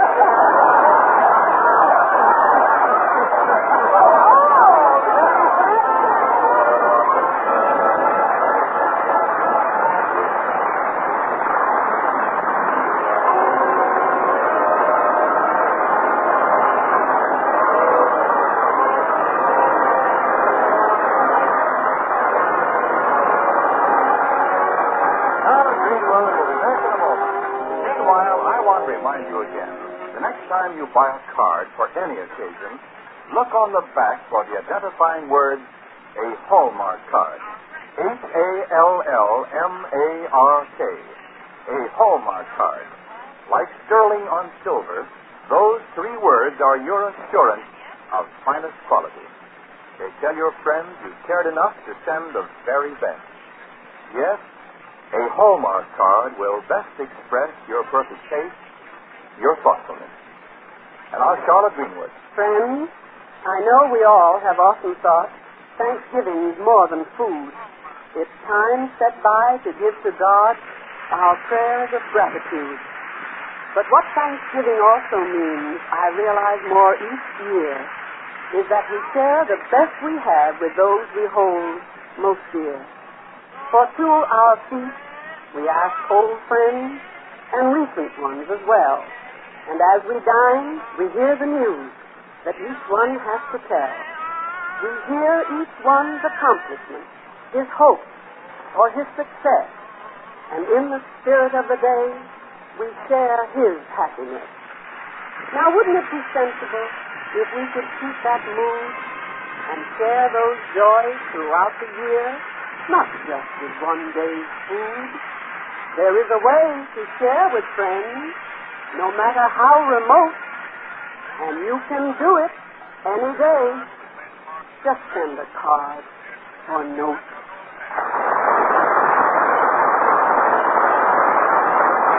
And now, until next Sunday at the very same time, this is Charlotte Greenwood saying, so long, friend, gone till we meet again. So long, neighbor, till next Sunday.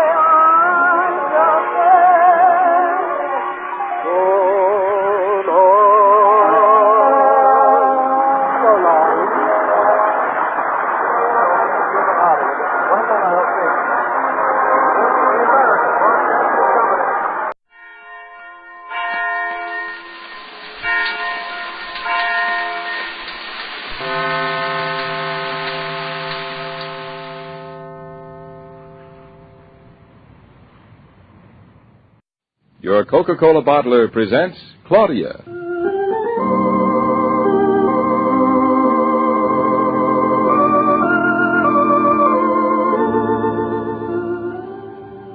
Claudia, based on the original stories by Rose Franken. Brought to you, transcribed Monday through Friday, by your friendly neighbor who bottles Coca-Cola.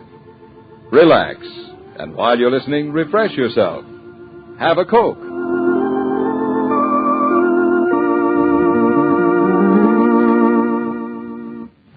And now, Claudia.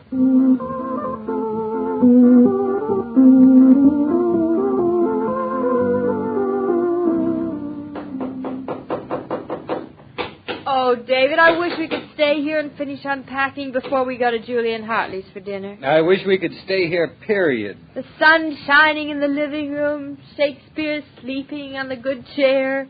The heat's up, the paint's dry, hardly smells at all anymore, and we have to go out. Of course, Julia's house has carpets, pine-paneled walls, maids, and butlers. Who wants all that? Look at what we've got. I'm looking. All I see is trunks, valises, and barrels of wedding presents. What time is it? Almost 1 o'clock. We'll have to leave the big trunk until we get back. I'll just finish putting up this tie rack. I'm ready. All I have to do is wash my hands and comb my hair. What'll it be like at Julia's? Formal. Long table with candles on it. And nuts and fruits and all the things that go with Thanksgiving. I love nuts. What kind of people? All family? Some. Relatives of relatives. A few brokers scattered about. Maybe a dash or two of Julia's protégés for the season. What kind? Right now, I think it's musicians. Oh. Will you and I sit together? Nope. I'll be at one end next to Mrs. Van Ogle per Poodle, and I'll be at the other end next to Mr. Cornelius Pringle, no doubt. What'll Cornelius and I talk about? You'll find something if I know you. But you don't know Cornelius. Will you at least wave to me? I'll send you messages hidden in the vegetable platters. David, have you been going to Julian Hartley's for dinner year after year? No, just the last few. David, next year let's have them here. Do you think they'll come here? I doubt it. Julia's Thanksgiving dinners are something of habit. Personally, I suspect she thinks the day was created because she gives her dinner on it. Oh, Mom and I always had Thanksgiving together. We'd buy a turkey and set a beautiful table and eat turkey for weeks afterward. All kinds of ways. It was nice, two of us. What's Mama doing today? She wouldn't tell me. Said she had something marvelous all planned. I know better. She'll probably eat a lonesome chop at home. I wish we could take her along with us. She wouldn't like it. It's not her kind of Thanksgiving either.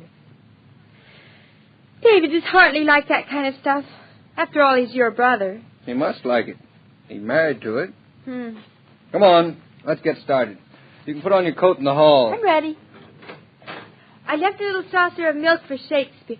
Say maybe I could steal a little turkey bone from Julia's and bring it home to him. So he'll know it's Thanksgiving. And we'll drop by Mother's on the way home. That's a lovely idea.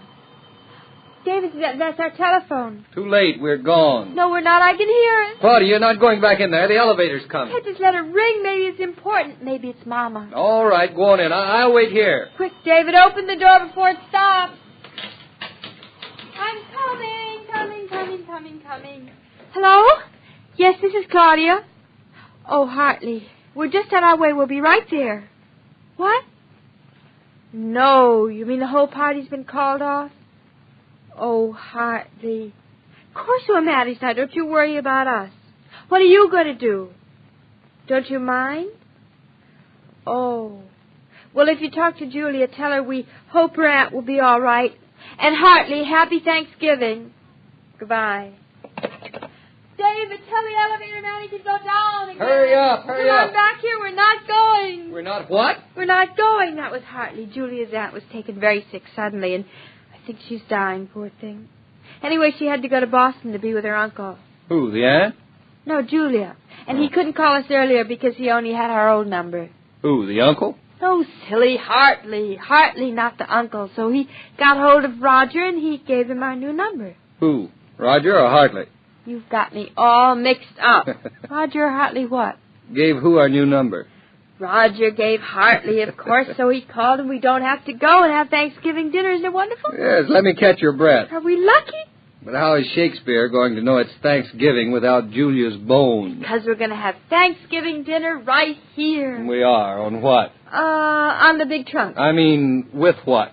With knives and forks, of course. A minor detail, darling, but what will we eat? There's nothing in the house. Oh, I'll go out to the store and buy something. They're all closed. Every last one of them? They can't be. There's always some little store open for people who forget things. Well, nobody forgets things today. They've been preparing for weeks. Why don't we just go out to a restaurant? Restaurants are for people who don't have homes, David. You know it's fine with me, darling, but... Oh, darling, it's just the way I wished it. You call Mom and tell her to come over here while I go out and find a store or delicatessen or drugstore, hamburger stand or something. And the three of us and Shakespeare will have dinner here together. Darling, I was just thinking, what about Hartley? What about him? Well, he's all alone at his club. He likes it there. Won't he feel sort of lost today with Julia in Boston? I don't think so. And imagine spending Thanksgiving in a stuffed chair. And there's Roger. It must be awful to be alone today. Now, stop worrying about everybody. Can't help it. They must be lonesome. Should I call him up, David, and ask him to come over? How do you know you're going to find something for us to eat? I will. Would you rather I'd go? Nope, you entertain Mama. I'm off to find a store that's open for people who forget things.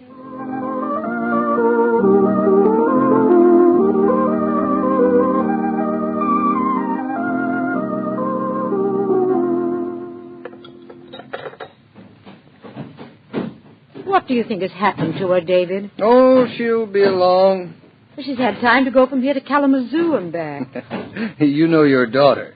She won't come back until she's found a store that's open. In that case, she won't be back until tomorrow. There now.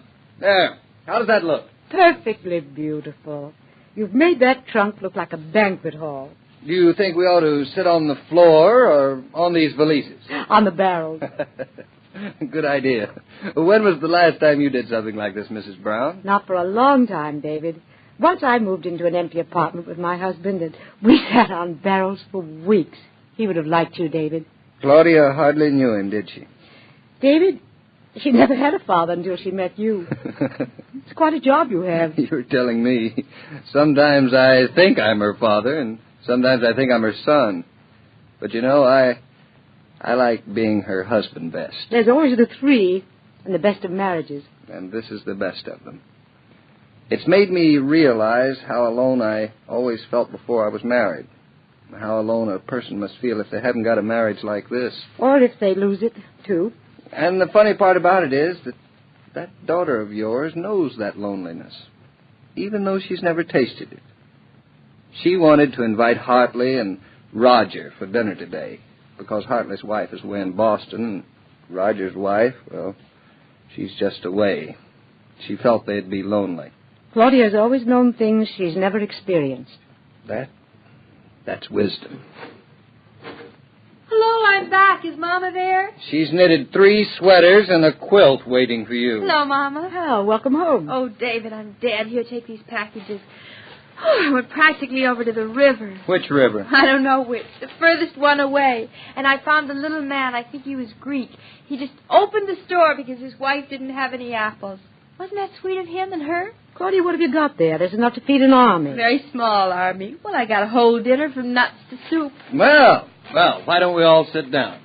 Now, here, I'll put everything in the middle like a centerpiece, and then we can just help ourselves. Very, very formally, of course. David, you want to start now? Well, sure, immediately. Well, don't you want to wait a little? Nope, pass me the cheese, Mrs. Brown. Why should we wait? Cheese is for the end. Start with the turkey. I'll start with the cold tongue. Oh, that's the door. I wonder who it is. I can't imagine. I'll go. Coming. Hartley, I'm so glad you came. Claudia, my child, happy Thanksgiving. Hartley, I better warn you, there isn't any furniture or... Oh, I could have all the furniture I want at the club. I don't think I'll miss it at all. Dinner's not very fancy either. Fancy foods don't agree with my gallbladder. That's good. I was so afraid you'd eaten already and wouldn't come. It's a surprise for David. I'm not the least bit surprised. Aren't you just a little? Hello, David. Oh, hello, Hartley. Not the least bit. I know you, Claudia, but I think you're wonderful, darling. Do you, David? Hartley, this is my mother, Mrs. Brown. Mrs. Brown, it's a pleasure to meet Claudia's mother. Hello, Mr. Norton. Well, do sit down, Hartley. That beautiful upholstered barrel is all yours. How delicious everything looks. Tongue, deviled ham, olives. I haven't eaten them in years. You don't mind? Mind? It may put me to bed for a week, but I love it. Not exactly what the doctor ordered. I shall forget my doctor, forget my gallbladder, forget everything but Claudia's wonderful selection of viands. And how happy I am to be here. And, Claudia, here's my little contribution. Champagne. Oh, I haven't had it since the day I was married. And then I hadn't had it since the day I was born. Would you take a look at this? Well, Hartley, you must have dug deep in your wine cellar for this. Look at this. Piper, hard to say, 27. Confidentially, I stole it from a friend at the club. I'll get the glasses. Sit still, Mother. I'll get them. At the door. I'll get 5 glasses, darling. Go let Roger in. Oh, you guess everything. But don't open the champagne till I get back. I want to hear it pop. Roger, you're just in time. David's opening the champagne. Happy Thanksgiving, Claudia. Oh, I'm so glad you're here, Roger. I am, too. Very glad. When you called, frankly, I was feeling a little lonesome. You should have called us. Next time, see that you do. All right, I will. Oh, so this is the new apartment. Oh, it's going to be perfectly beautiful. Well, all we've got so far are the walls. But they're painted new. And a lovely color. And no furniture to clutter up the place. Let me introduce everybody, Mama. This is Roger Killian. Roger, this is my mother, Mrs. Brown. Hello, Mr. Killian. I'm very pleased to meet you, Mrs. Brown. And this is Hartley Norton. Oh, Roger and I are old friends. Hello there, Roger. Hartley, you're looking very well. Am I? Been having a little trouble lately, but I'm coming along. Well, Roger, I never expected to be here, and there's no place I'd rather be.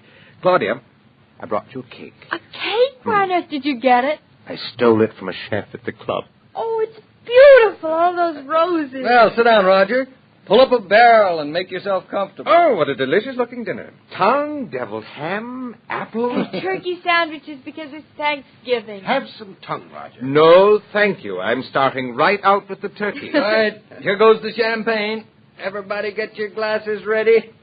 Oh, I took you alive. Here's wine for the king. David, before we drink the champagne, would you mind if first I opened the front door? For the unknown guest. Excellent. Let anybody who wants to come right in. And pour an extra glass of champagne, David. There's an extra place by me. I'll put him here. Oh, look. The sun is shining right on the table. Oh, this is really Thanksgiving, isn't it?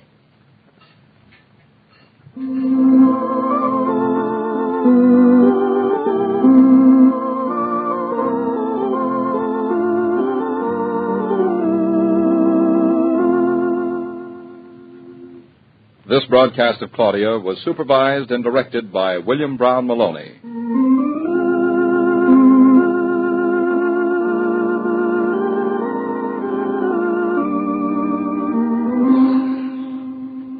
Your Coca-Cola bottler and the cast of the Claudia Show join you today in giving thanks for the bounty we all enjoy here in America. And they extend to you their good wishes for a pleasant Thanksgiving holiday.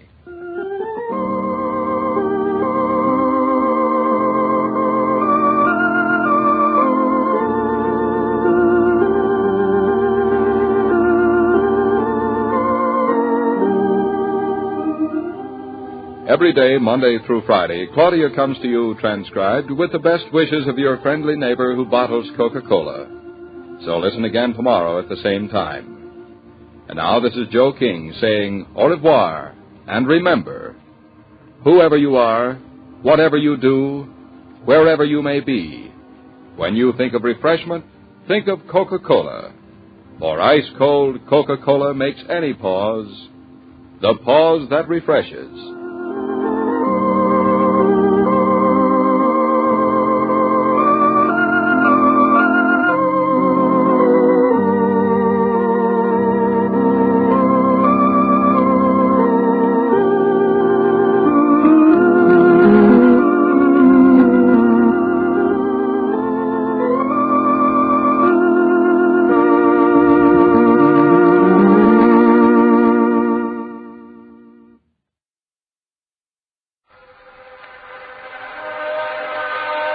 From America, greetings on Thanksgiving Day, 1944.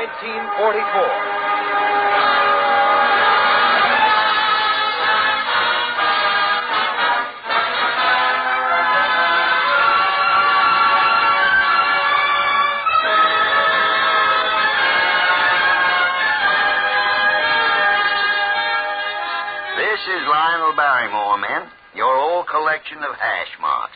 And they've put me here at the head of this Thanksgiving table to dish out the entertainment victuals to you fellas overseas. By way of an appetizer, Percy Faith and the orchestra are offering a medley of tunes as American as a hot dog and a ham sandwich on rye. Music from America, north, east, south, and west.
folks around the table for Thanksgiving, and we are mighty pleased this particular member timed a trip abroad so she'd be back with us today.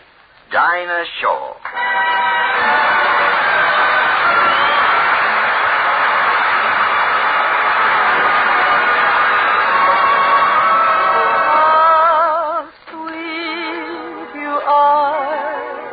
How sweet you are, how dear your tenderly smiling face.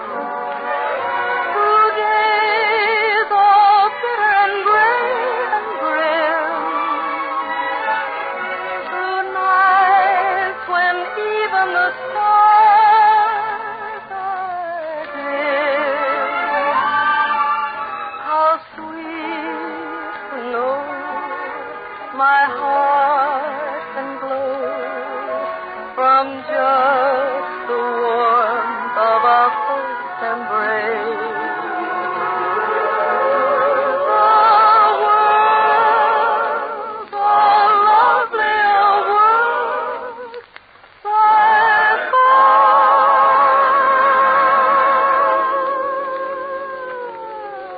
when I remember how sweet you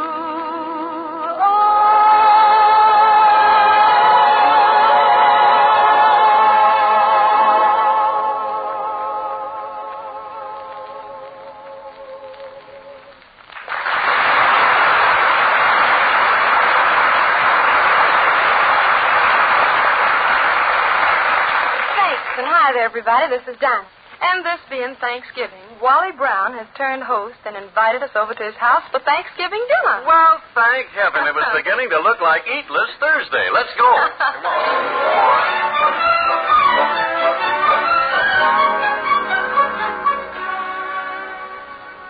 Well, I guess this is the house. Well, Dinah Shaw. Well, Wally Brown.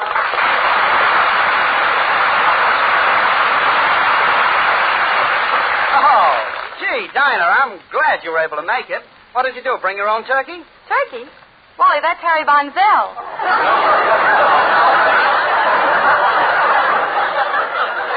Just a minute here. I do not look like a turkey. Or do I? Well, not a live one. Well, come on in. Come on in. Make yourselves at home. Gee, you got a nice place here, Wally. You were lucky to find a house like this with a swimming pool and all. Oh, it isn't bad. All except the front walk. What's wrong with the front walk? Every time I come home at night, I bump into those gasoline pumps. I mean, you... Oh.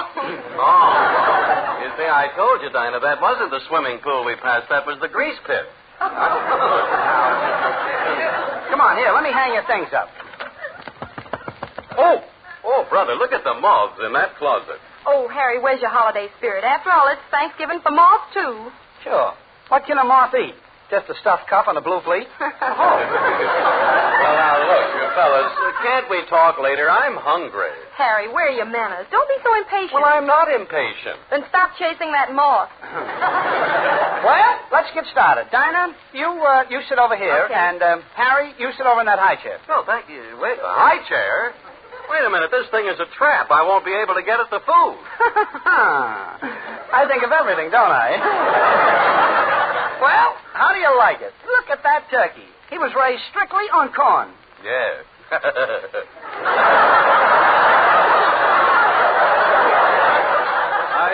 And around here he had plenty to eat, too. Oh. Okay, kids, pass your plates.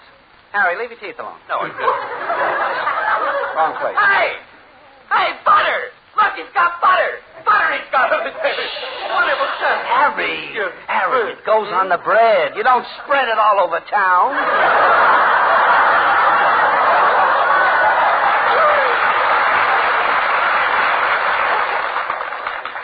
I haven't had...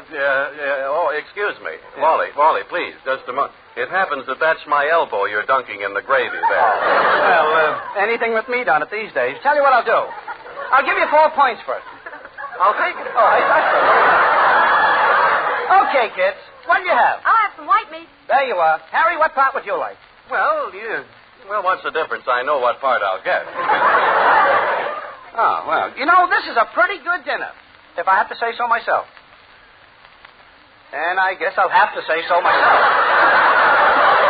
This is a pretty good dinner. Oh, Thanksgiving. Strange how it all started, isn't it? Tell us a Thanksgiving story, Wally. Oh, but that's done it. An after-dinner storyteller. You probably will do card tricks, too. You talked me into it. Well, it started way back in there was a boatload of pilgrims. They left from they landed at they were poor. They didn't have any, they were on the rocks. There were hundreds of them. They were all trying to, but there wasn't enough room. I mean, how could they all fit into one Plymouth?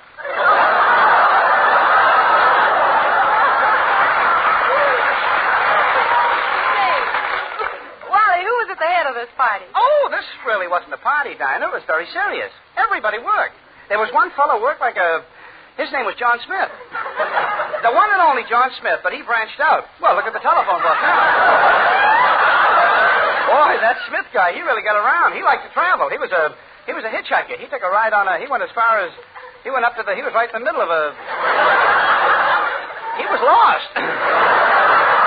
But he had a check, only he couldn't get a cash. The banks were closed. I mean, they always are on Thanksgiving. That first Thanksgiving. What a crowd. I'll wait. What a crowd. More people were trying to, you couldn't even park and in those days they didn't have any. I mean, everybody came. Even the Indians came. They had a reservation.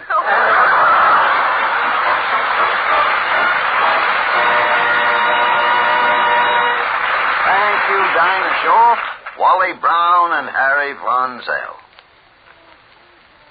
And now, gang, here's another neighbor who's dropped in on us for a free drumstick. John Charles Thomas.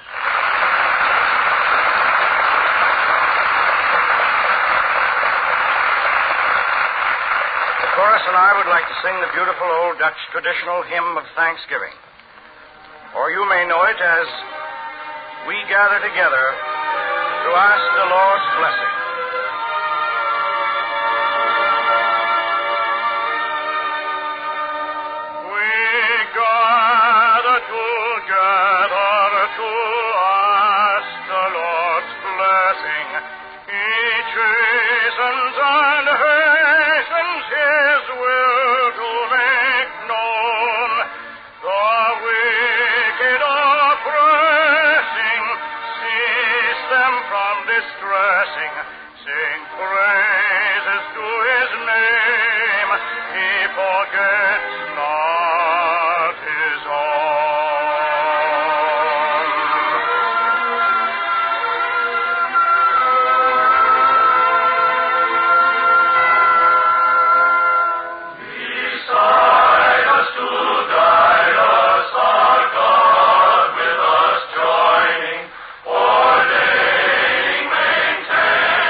Since it's Thanksgiving Day, fellas, let's look in on the typical American home. The time is just after dinner. and we find ourselves in the living room of the Lancelot Higgins household, which boasts that sweet, unforgettable character, Baby Snooks.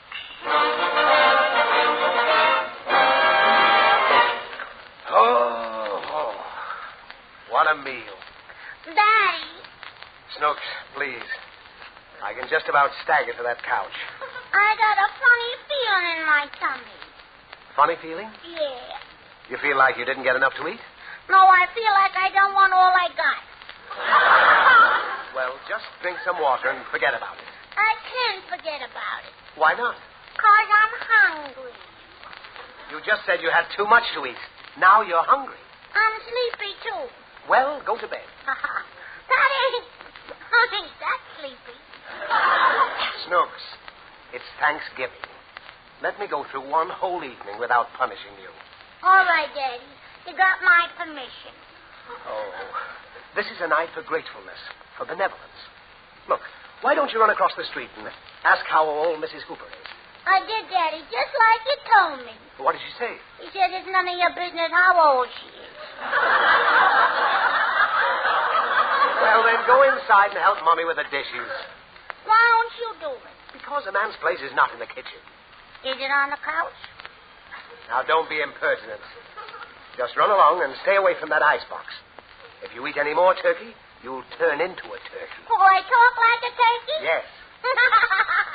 Gobble, gobble, gobble, gobble.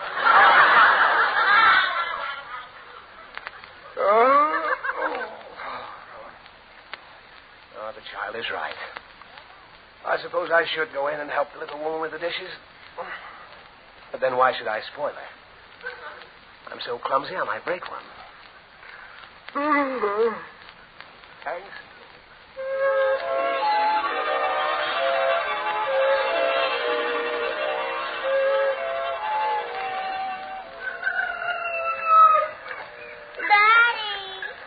Snooks, is that your voice?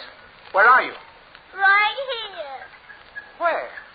All I see is a scrawny little turkey. That's me. You? Good heavens, Snooks. How did you get to be a turkey? He said if I eat any more, I'll turn into one. Oh, Snooks, you didn't go back for more turkey, did you? Did you? Didn't I?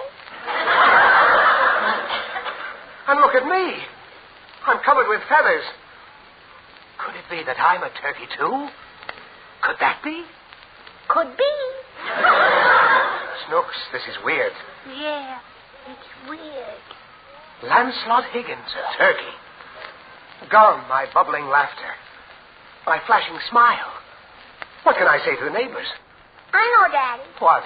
Gobble, gobble, gobble, gobble. This is no time for jokes. I'm a turkey.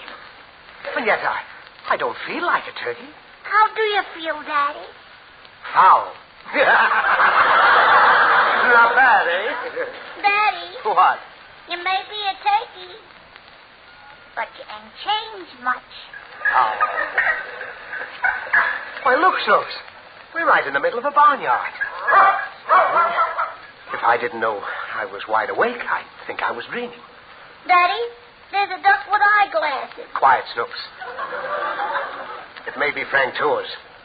And look at that cute little chicken. Oh, chicken, eh? Cute little chicken. Well, greetings, my feathered friends. Where is this luscious leghorn? Frank Morgan. Daddy, Mr. Morgan is a hen. Correction, my mealy-mouthed little muppet. I happen to be a rooster. Hen is the female of the species. Bless their little hearts. I'm certainly glad to see you, Frank. We are new in this barnyard. Well, I'm just visiting myself. I have a farm of my own, you know. That's funny, Daddy. He's a rooster, and he has a farm. Well, what's funny about it? Do you crow in the morning to wake yourself up? Oh, she's such a girl. Of course, I have a farm with cows and chickens and ducks, and I have a prize bull that weighs 10,000 pounds. 10,000 pounds? Oh, yes. Ain't that a terrible lot of bull, Mr. Morgan? Everywhere I go, I get the same thing. Well, see you later. I have a date with a gorgeous Guernsey at one of the local watering troughs. Elsie's her name. She's a model for Borden's. Goodbye, Frank. Don't get yourself into any hot water. Hot water? What have I got to worry about? I'm not a turkey. Snooks, I didn't like that laugh. What made him laugh? Maybe his feathers tickle. No. Snooks, do you know what day this is? Uh-huh. It's Thanksgiving Day. Exactly. Do you know what that means? Sure, it means we're going to have turkey for dinner. No, we're the turkeys. They're going to have us for dinner. Oh. Us? Well, what was that? It's a man with a gun, Daddy. It's Mr. Mudge. Mudge? Yeah. Why, of all people, he hates me. He'll wring my neck. Snooks, you've got to protect me. I got to protect you? Yes, I'm a great big, heavy-set bird. You're just a runt. Why don't you protect me? Don't be silly. Who'd want to eat a scrawny, sawed-off, tired-looking little turkey like you? Listen. He's got a machine gun. That ain't a machine gun, Daddy. Oh, what is it? It's your knees knocking. Oh. Snooks, he's coming this way. Talk to him. I'll hide behind this rock. All right, Daddy. Leave it to me. Hey, you. You haven't seen a turkey around here named Lancelot Higgins. Lancelot Higgins? Yes, he's that big flannel-mouthed bag of wind who used to live next door to me. Never heard of him. Don't give me that. I know he's around somewhere. You know what I'm going to do when I catch him? You're going to stuff him. Right. And then you know what I'm going to do? Uh-huh. What? You're going to kick the stuffings out of him. Exactly. What was that? It's somebody's knees knocking. Whose knees? Flannel mouth. Uh-huh. Run, Daddy. He's on to you.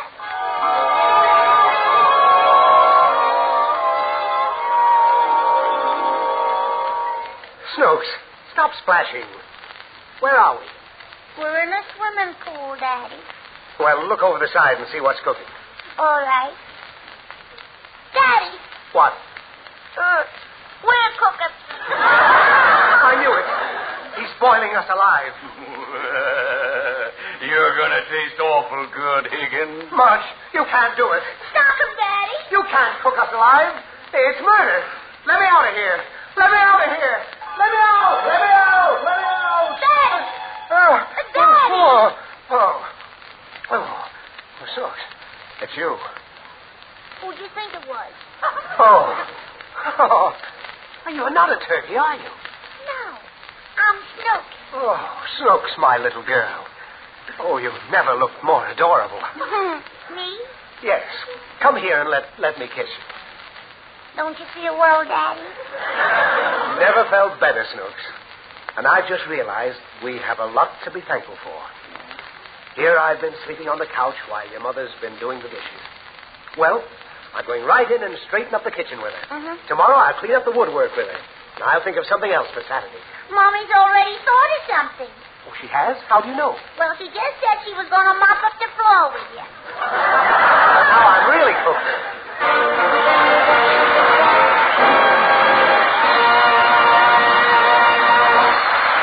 Thank you, Fanny Bryce, Hanley Stafford, and Frank Morgan. Now, Dinah Shore and the chorus join to bring us an Irving Berlin song inspired by the American spirit of Thanksgiving.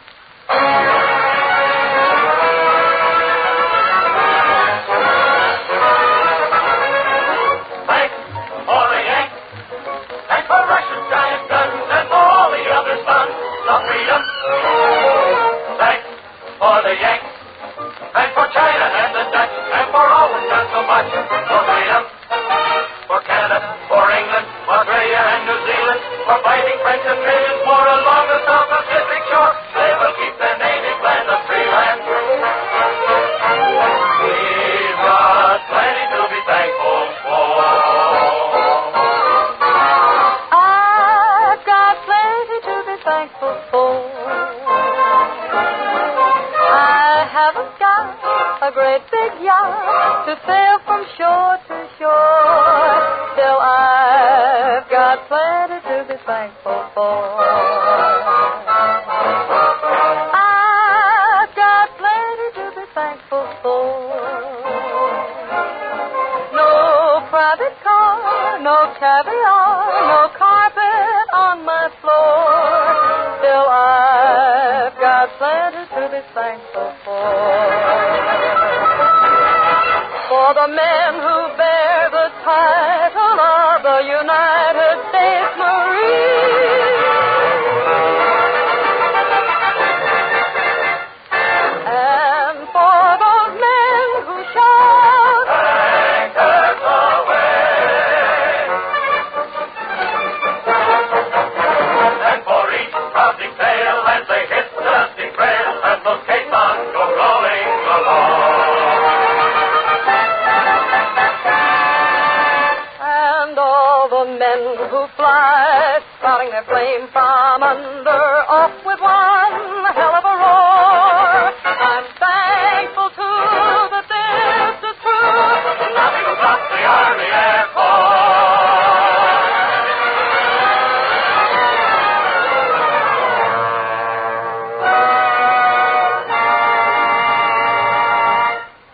We've got plenty to be thankful for.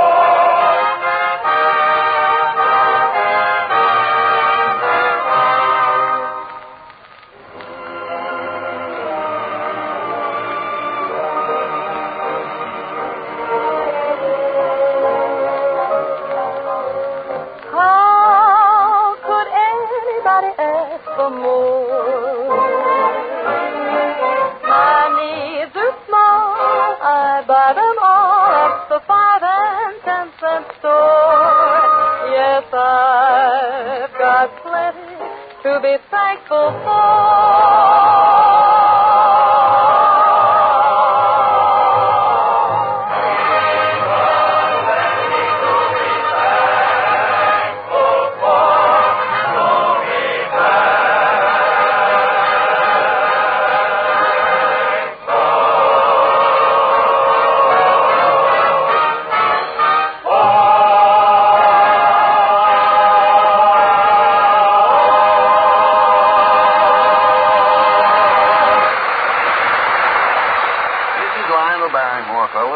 Winding up this Thanksgiving spread with just one or two more words.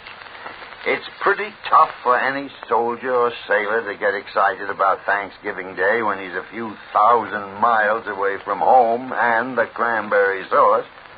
But let's all be thankful anyway that we've got a country to come home to that's rich in its natural bounties and opportunities, and rich in its friendship with other nations who have proven themselves strong and helpful in hastening that day when tyranny ends, and we celebrate a real Thanksgiving.